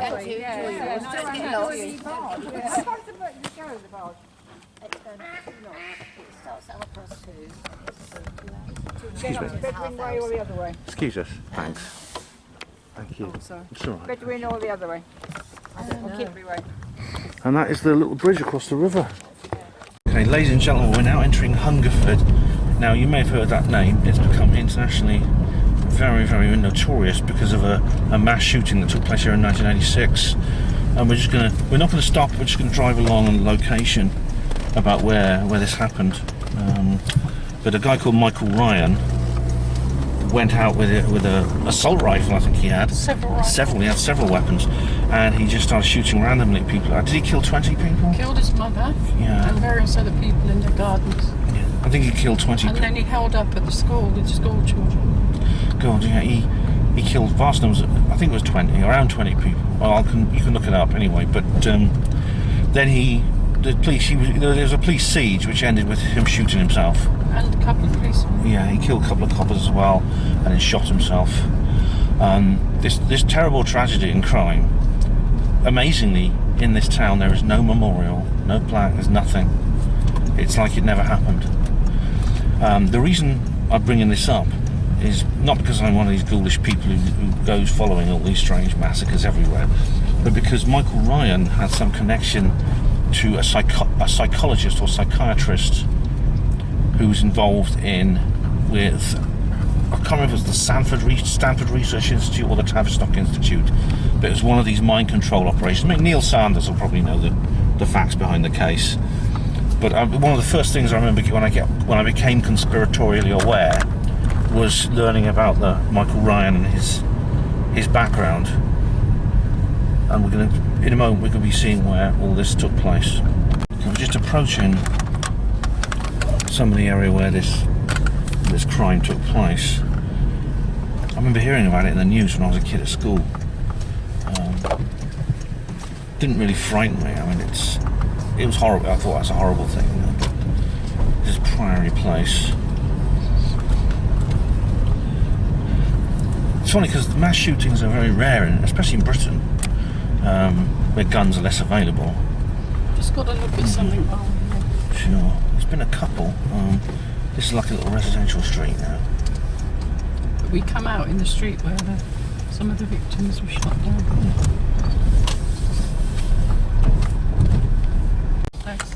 And the school is down at the end. So what's this street called? We'll see a sign in a minute. Is this where it all happened? Oh no, Birdlip Lane. Bullpit Lane. Bullpit Lane.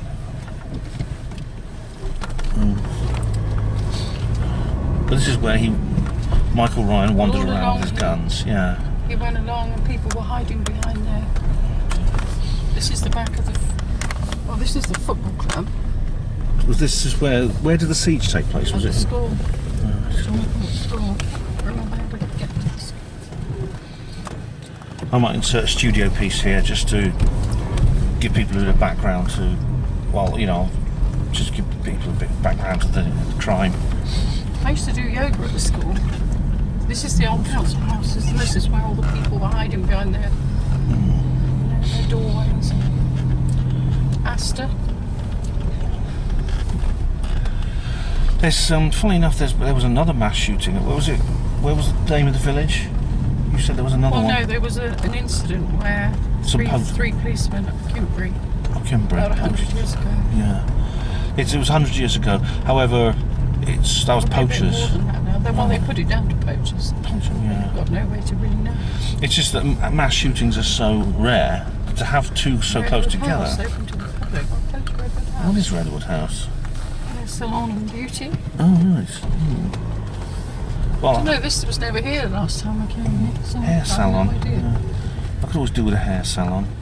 I could always do with having my hair done. It's just odd to have you get two geographical locations and they're so close to each other. I know it's like over 100 years apart, but it's still a very odd thing. I mean, I'm trying to think of the mass shootings. There's the Dunblane massacre in Scotland. That was a Freemason, oddly enough, just tried to kill some kids in It was another school. in primary school. And there was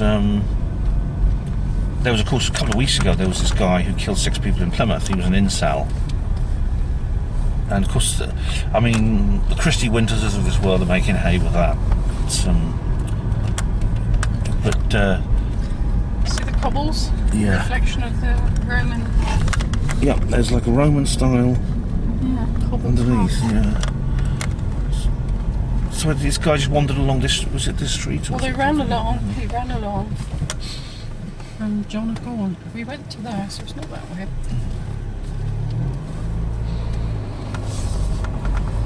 There may be some people who still remember it. There's a lot of people who still live here, or their children. They've got their children here now. Because these council houses, or ex-council houses, you can pass them down in the family. Yeah, that's right. Yeah. We've been down here once. haven't we? These are like We 1940s. need to go back that way. Just driven in the south. No problem. We've seen the area anyway where it all happened. But I'll try and find the details of Michael Ryan, his background, the fact that he had some connection to the mind control establishment. I'll try and find the Well, details. he was ex-army as well. Was he ex-SAF? I don't know. He was army trained. A lot of these shooters are. A lot of them are.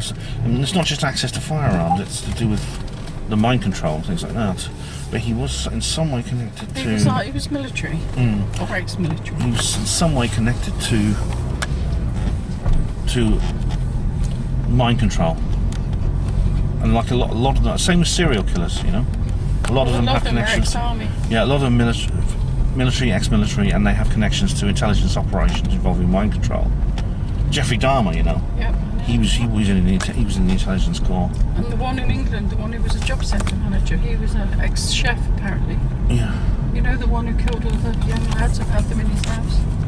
Oh, And in the drains? oh, God. Fred West? No. Well, we'll find out. I'll come to that. But, no, Jeffrey Dahmer was in the intelligence corps in the army. He was like the cannibal guy who killed people and ate them. And serial killers, mass shooters, they often have that kind of background. I'm just going to give you a bit of background at this point to the Hungerford massacre. I made a few mistakes, as did another blonde in our discussion during the little segment where we're actually driving through the area where it happened.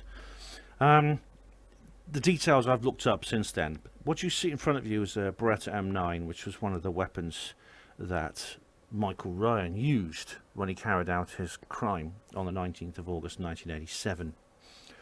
He was he was an unemployed man. He fits the profile of many of these mass shooters. He was an unemployed loner, you know, a kind of person with an obsession with firearms. You see the very same profile with the much more recent 2021 Plymouth massacre, in which 6 people were shot by an incel, which we refer to, I think, in the video. What happened was this guy was... He started his attack in Wiltshire, actually. He abducted a woman at gunpoint. She had her children with her in a car. He kidnapped her, put her in his own car, and then took her into the woods and shot her.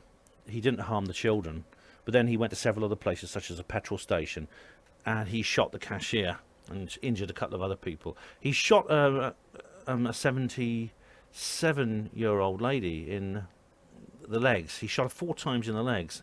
It looks like he didn't mean to kill her. And then he then went on to Hungerford, where he walked around Hungerford and killing various people. Eventually he ended up in a school. Luckily there were no children in the school at the time. This was August, during the summer holiday. It was actually a school that he had attended as a child. And the police arrived. Armed police surrounded her, and he eventually shot himself. He engaged in a dialogue with the police for a while, and eventually this ended with him shooting himself. He did say at the end, I'm keeping 1 weapon and 1 round. And the police asked, well, why are you doing that? He says, isn't it obvious? He also mentioned he actually also killed his mother, which he then told the policeman was a mistake. He hadn't meant to kill his mother. Now, the true motive for his rampage is unknown. Some of these mass shooters do tell you why they're doing things, like, for example, the New Zealand killer, Brenton Tarrant. He actually published a huge manifesto about why he was carrying out his atrocity. He even wrote the names of people on his weapon, the assault rifle he used, because these are the people he wanted to avenge. Michael Ryan has no such pretensions. There's nothing in the record that shows that he left any in a note, or he never told anyone why he did what he did. There were several people, including a forensic psychiatrist, did mention that he showed signs of schizophrenia, although that was never really confirmed. As I said to Another Blonde, I remember reading about this a long time ago, and about how he had some treatment by I think it was either Jolyon West or Isabel Menzies Light or somebody, or he was in some way connected with one of the mind control institutions, either the Stanford Research Institute in the United States or one of the others here in Britain, the Tavistock Institute, Common Purpose, etc. I don't know the exact details of that, but I will try and find them for you. When I read about this in the late 90s, when I was really becoming conspiratorial, and again, this would fit in a pattern that other researchers have noted, that some of these people who go crazy with guns have connections, indeed, like as with serial killers, have connections to mind control operations from governments. At the flea market in Hungerford, and we're looking at these very nice brasses. They're very good. There's some over here. Oh, nice brooches too. And there's some here. I think they are a bit more savage. Nice. They have people look at the stuff and they put it on eBay. That down there. This is the Hungerford Arcade, ladies and gentlemen. It's very famous indeed. You can find all kind of things in here. I've even found, as you can see, a War of the Worlds lemon squeezer. That's it, which one? These things remind me of that. Oh. The kind of Atlas Shrugged type looks. These Art Deco statues and lamps and things are very nice. Look at the table that's like a body, like a robot. You see it? With feet? Yeah, it's like it's like a steampunk type robot, see, isn't it? Looks like some kind of safe. Yes. Got a big key on it. I mean, a place where you store gunpowder or something like that. It is like being at the Antiques Roadshow in here, I'll tell you. It's an amazing place. And here we are in the Hungerford Arcade, a famous classic market. Running my eyes along these books along here, what do I see? Above Top Secret, the Worldwide UFO cover-up by Timothy Good. It's the first edition with a foreword by Lord Hill Norton. That's actually a ufological classic. It's right here in the middle of this ancient and traditional Berkshire Towns arcade. Don't tell me they've got one of David Icke books here, have they? No, they haven't. Never mind, it's too much to hope for. This is a view out of the Cosy Cafe, which is where we have just had dinner. And there it is, this is lovely. Right underneath the Tudor roof, we've just had dinner. And here we are at Donington Castle. I'm just going to head in there now and get a quick look at the signboard. Not been here before.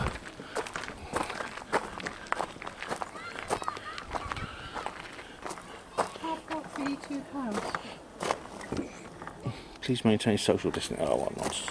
Let's have a look at this. And here it is. Donington Castle. A fashionable fortified residence of the 14th century. Fortified residence of the 14th century. There's the more twin towers. We know all about twin towers, don't we? You can pause and read, ladies and gents. Safety and information. There we are, so that's where we're going to head next. Yep. There's quite a view from here, ladies and gents. Green Common? We went to Green Common, didn't we? Where's the... Now, this, you can see it's like a dip between these two hills here. Let's get past that tree, and you can see it. Now, there's a story behind that. Who's buried there? Another Lord Carnarvon. And he's buried at the elevation above sea level. 440. 440 I think it's yards. feet. Yeah. Feet. Can't remember. But it's the same elevation above sea level as what? The King's Chamber in the Great Pyramid. The King's Chamber, now in the Great Pyramid. Now, is that a coincidence, ladies and gentlemen? But you can see other things. There's the, well, you know its history with... There's the race course. Is that the race course over there? Yeah, of course. The race course with its MI6 building headquarters. There's the MI6 building. It does look like that, doesn't it? Well, you see the building with the pyramid? Yeah, I do. That used to be the headquarters for Kleinmort Benson. Oh, right. When you see it from the sky, it's like a 9 fractal. What's the company again? Kleinmort Benson What Bank, do they do? private bank. Oh, banking, right. Their headquarters used to be here in Newbury. Wow. It's real. The glass pyramid. Great view from here, ladies and gents. Yes, and this is the castle. Well, up there, you see along the skyline before you get to the trees, you see something high. That's Coombe Gibbet. Oh, was that the thing you pointed out to me earlier? No, first time I've shown you that's Coombe Gibbet. Okay. And there's the Wayfarer's Way, which goes all along the top of the hills. Nice. And that pole high up over there, that's Hannington. Used to be the main TV transmitter for this area. But it's also Ian Balding's Gallops. Nice. Hannington. You see so much from up here, can't you? Yeah, it's an incredible view. That's why they put the castle here. Yeah, you can see everything. And of course they kept all the trees down. All the trees were used for building boats and ships. So they would have had a perfect view, and of course that's why the battle's down there. But there are two big, was it three? Three battles of Newbury. 3 battles from the Civil War. Right there, so you can read the plaque. And here, as you see, is the castle. And there's a dungeon there. I'm going to keep the prisoners, I think that's what it is anyway. Arrow slits, shows how old this is. Yeah, it's like a flint mortar construction, like the Roman ones. Oh, right. You see, I think there was something else here. Because there were a lot of Roman activity around here. Could well have been, yeah. Look at the old trees. But There's several really, I mean, one of the biggest trees you ever saw is just over there. It's enormous, the trunk is just enormous. it's lovely, lovely old trees, aren't they? Lovely forest over here. It reminds me a bit of Glastonbury Abbey. It does, it reminds me of this. That's that look. You see, well, this is the foundations where there used to be a lot more of it. Well, if you see how similar it is to that Roman wall. Yeah, it's flint mortar. Yeah. So it's obviously a construction method that was used long after the Roman Empire. Well, I think the Romans were here. If you look at the different areas of the castle, how it changes differently. See all the modern parts and then the old part here. It's like a Roman foundations, and they built the rest of it on, because the rest, you see what's above that is quite different.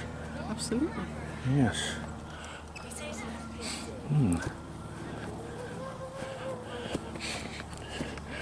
This is by this time it is the Norman conquest, so we this have. is probably where the water went in. They probably tipped the water. That's a Roman-looking thing, isn't it? By the 14th century, we'd had the Norman conquest, and the Illuminati were firmly in control here. Yeah.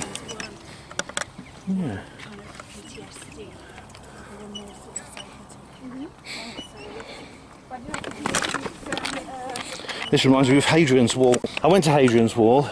My brother's got a bit of it. Oh, right. You've always seemed to get little bits of things, don't you?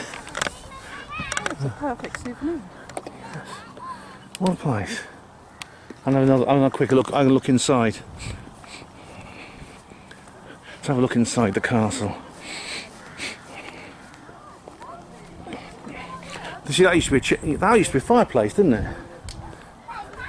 A little like a chimney or something. Yeah, it used to be. If you look at the side, this was the whole You can see the soot on it. size of the castle. Yeah, that was a fireplace. That was Let's have a look probably a inside. garden.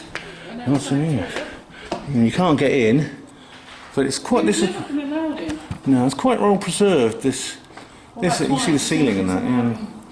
But there was probably some spiral stair. I bet there's spiral staircases in that doorway going up there. Yeah, nice. What a place. And of course, there's the inevitable graffiti. People have to put these things on here. Alex Wazoo. Oh, there's some really. Some of it's quite interesting. Yeah.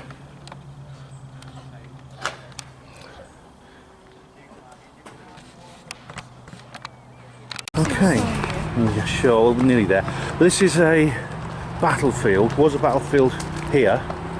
What year was it? How long ago was it? It'll say on here, yeah. It was the English Civil War, which is where the Roundheads and the Cavaliers fought. That is the Royalists and the ones behind Cromwell, were they parliamentarians, what they were called. And indeed, Cromwell won, he executed King Charles and became the High Chancellor of Britain, and that's when there was no monarchy, and here we are. Fierce fighting at Shaw House. You pause and read. 1644, there we are. The Parliamentary Army and supporters of King Charles I. War pamphlets. Alright. The pamphlet was written after the Second Battle of Newbury. There were 3 battles of Newbury in all, were there? A leather musketeer's helmet. But here we have the path network. You are here, there we are. We're going to go to Shaw House in a minute. You can pause and read this, ladies and gentlemen. But the Civil War covered everything. Now in Oxford, where I live, there's a huge Civil War tradition, because that's where the king was living. Basically, the royalist forces were based in Oxford, and the king lived in Oxford. The man who owned Shaw House, I can't remember the name of the family, I think it says it on another plaque down here. He supported the king. All right, yeah. So this was a royalist fashion. You may have heard the sealed knot. Yeah, I was in that. Were you? I Oh, was in right. the Philip Skippons regiment. One of the porters was in the sealed I knot. was in the sealed Yeah. knot. They used to reenact these battles. In here, right here. They used to do it right here where the real battle happened. Yeah. Well, the Newbury regiment is the Philip Skippons regiment. Oh, right, yeah. Philip Skippons. Oh, cool. It's like historical reenactments of battles. They did one in South Park once, I remember. Dressing up in authentic uniforms with pikes and muskets. Obviously not with live ammunition. But they used to, yeah, they would fire cannon and muskets. It was actually quite interesting to watch. Yeah, they used to call them skirmishes. I can't get through here, so we have to go Okay, down there. no problem. Oh, it's a lovely area there. They used to call them skirmishes. And it was like despite the fact they used no live ammunition, it was still regarded very seriously, like a sport. And look at that, there used to be something built here. The jetty, there should be a jetty here, yeah. And the porter, I know, his name was, what's his name? I can't remember, Willoughby was his surname, I can't remember his first name. He died actually, he's 41, he died at the age of 41. Like many, another hospital porter dies young. He used to tell me about it, because they did take it seriously like it was a sport. Well, it was. And yeah, They say, oh, we They lost the used other to- day, yeah. You know, with the big pikes, they used to push each other. And Yeah, there were distinct rules, even though no one actually, they didn't actually really hurt each other, but there was distinct rules of the see game. that broken tree looks like a bit of a bear. Yes, there. That's right. Hit by a crashed UFO, no doubt. Another lovely river here. Crystal waters. This is River Lambourne. This is the one we saw when past Little South House. The verger's just down there with the pinnet. Alright. So this is the Lambourne. River Lambourne. Of course, Lambourne is a place where because the jockeys are trained. The racehorses. The Shorehouse Gardens, here we are. We've moved a little way now to where we were earlier. Pause and read, ladies and gents. Shorehouse, built 1581. We're going to see it. Thomas Dolmen, you know what a dolmen is? Yes, ancient megalithic stone. Big stone with force propped up on smaller stones, yeah. We're going to see that in a minute. That's an old photo of it. Very nice. It doesn't hint the colours, it looks amazing. Yeah. So we'll take you there right now. We're here at Shorehouse. Unfortunately, we've turned up just too late to go in. Closes at 4. We can still have a good look at it from the outside. This is it's interesting history because you saw some of the pictures of it from 1581, but it was a girls' school. It was Shorehouse Girls' School. Right. They stopped it being school. All the pupils are now at Trinity. They combined 3 schools. You see how similar to Littlecote's is? Yeah, it's similar sort of architecture. It's more superior though. I think Littlecote's older. Yeah, it's very nice. I love it. I absolutely love it. Yeah, it's You see the long room? similar. Yeah, similar. It's probably similar inside. Well, all the features have been boarded over to protect them. So. See, when it was a school.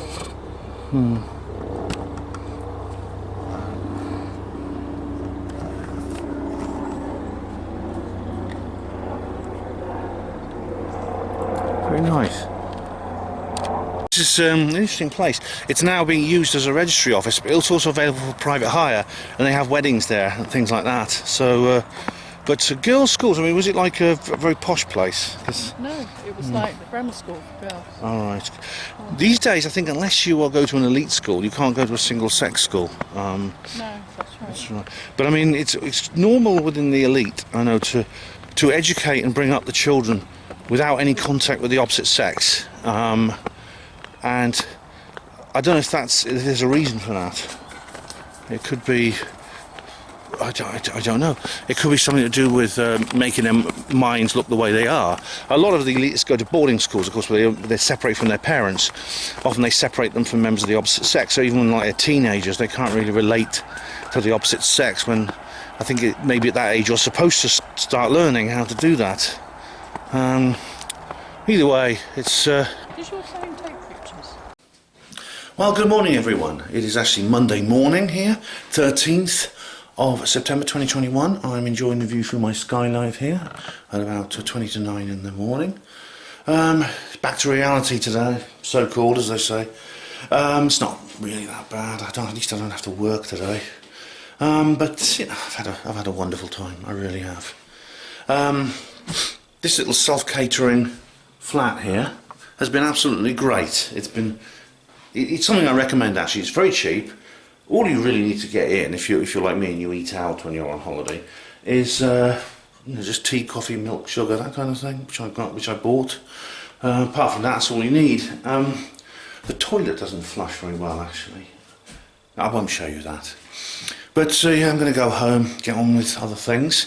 Now, there's something that's recurring. There's something that keeps recurring, I've found, in my life. You know, sometimes certain messages will arrive in my life at certain points from certain people, and sometimes I get multiple messages from multiple people pushing me in a certain direction. And this is one example. I'm going to give you one example of that now. One thing everyone keeps saying to me is referring to a TV series called Twin Peaks. Now they keep saying to me, Ben, you've got to watch Twin Peaks. It's absolutely brilliant. You love it. It's just the sort of thing you'd enjoy. It's just up your street. Now, because it seems that many people know me better than I know myself, and their recommendations are often very valid. Yeah, not a bad idea. It's also created by David Lynch, who brought us such wonders as Dune and The Elephant Man, which I'm very fond of. Although The Elephant Man does contain a rather unflattering portrayal of hospital porters, as you know if you read the HBWA blog.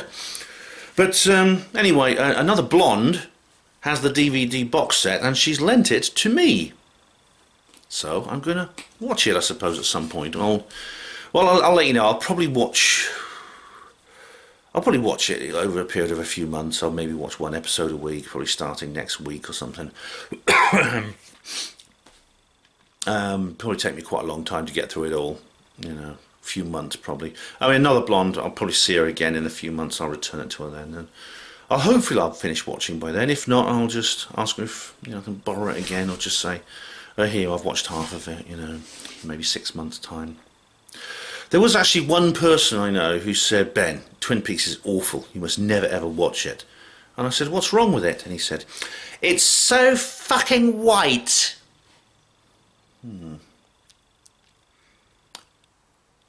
I think I'll binge watch the whole thing the moment I get home. Alright then, ladies and gentlemen, Panwo TV viewers. It's Monday morning. I'm now heading home, but I'm going to have breakfast with Another Blonde in Wetherspoons first, before I head to the station. Okay, ladies and gentlemen, this is very interesting. This is the Corn Exchange in Newbury, and there's this show here called War of the Worlds, the original fake news story. Interesting, the story of the War of the Worlds. In 1938, Orson Welles created a radio adaptation of H.G. Wells's famous story, famous novel, War of the Worlds. It was I think the first ever original alien invasion story, on which lots of others are based, such as Independence Day, which is not as good by far. But here we have Orson himself smoking his pipe there in an old-fashioned radio, and then we have a modern scene there with a laptop, and and a guy's watching that. It's Friday the 10th and Saturday the 11th of September. That's fateful day, which is yesterday. Sorry, it was Saturday, and called Remarkable, called Ingenious. I'm going to see if I bet you it's on at the old fire station where that twat Marlon Solomon was slacking off David Icke. The old fire station is a kind of arty type theatre which shows this sort of thing. So I'm going to look out for it because, well, it's about what happened when people heard the radio play. They thought it was real because it was designed to be a docudrama. They got a radio announcer with a recognisable voice to narrate it, and before you knew it, people really thought aliens were invading, and they got in their cars, they ran for the countryside, they looted shops. It's a miracle no one was killed. Orson Welles had to face an inquest over that. Yeah, it's interesting, isn't it? I've actually got a flyer which Another Blonde has picked up for me, so I'll keep that as a souvenir. Well, here I am on Newbury Station on my way back. It's a shame, really. I mean, it's been a great weekend. I mean, thanks very much to Another Blonde for hosting me. I really do appreciate that, for showing me around. I'm going to miss her, actually. I really will. We've had some great conversations as well. And I'm now heading. Now this train goes to Reading, but it stops at all the little stations. So I'm not going to get that one. There's another one on this platform to that side, which goes direct, only stopping about 3 stations. So I'll get that one instead. So I'm heading back to normality. Mind you, I have got Twin Peaks to watch, so I won't get any normality there. I mean, it'll be quite a good way of decompressing, like I often recommend people to do with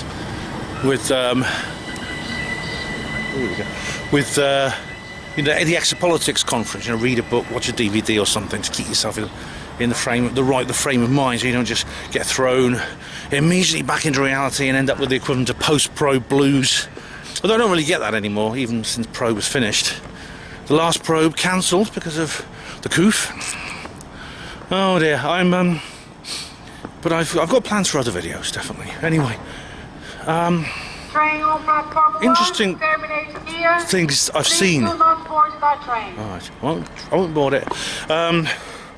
Interesting things I've discovered, I think, this weekend, learning new things. Now, no doubt you'll have lots of questions in the comments section.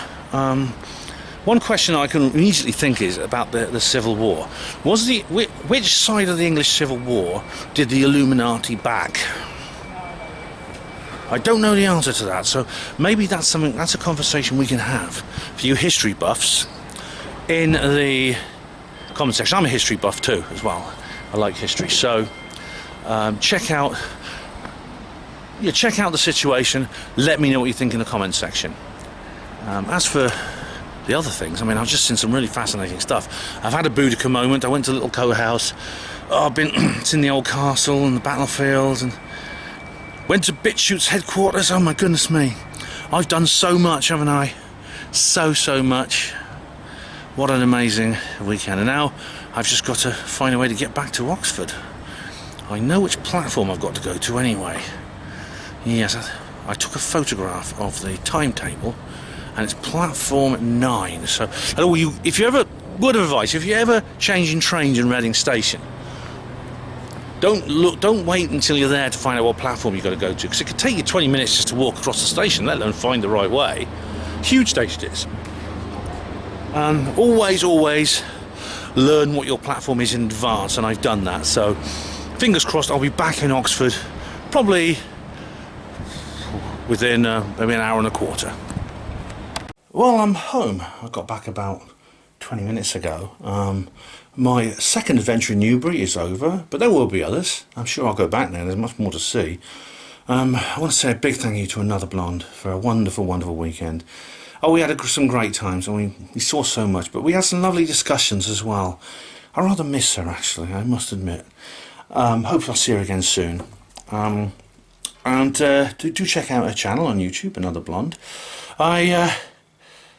I've been thinking more and more about the various things in Newbury, and about these answers to questions, about what all the various things mean, the astrology, the numerology and things like that. I don't really have definitive answers. These are things that will emerge out of discussion and possibly future expeditions to that enigmatic little English town. But, well, there's a lot more coming. I have more plans for more videos, more uploads, more live streams. Keep watching this channel. Thank you for watching Hopanwo TV. Hospital Porters, Pride and Dignity. Stop the New World Order.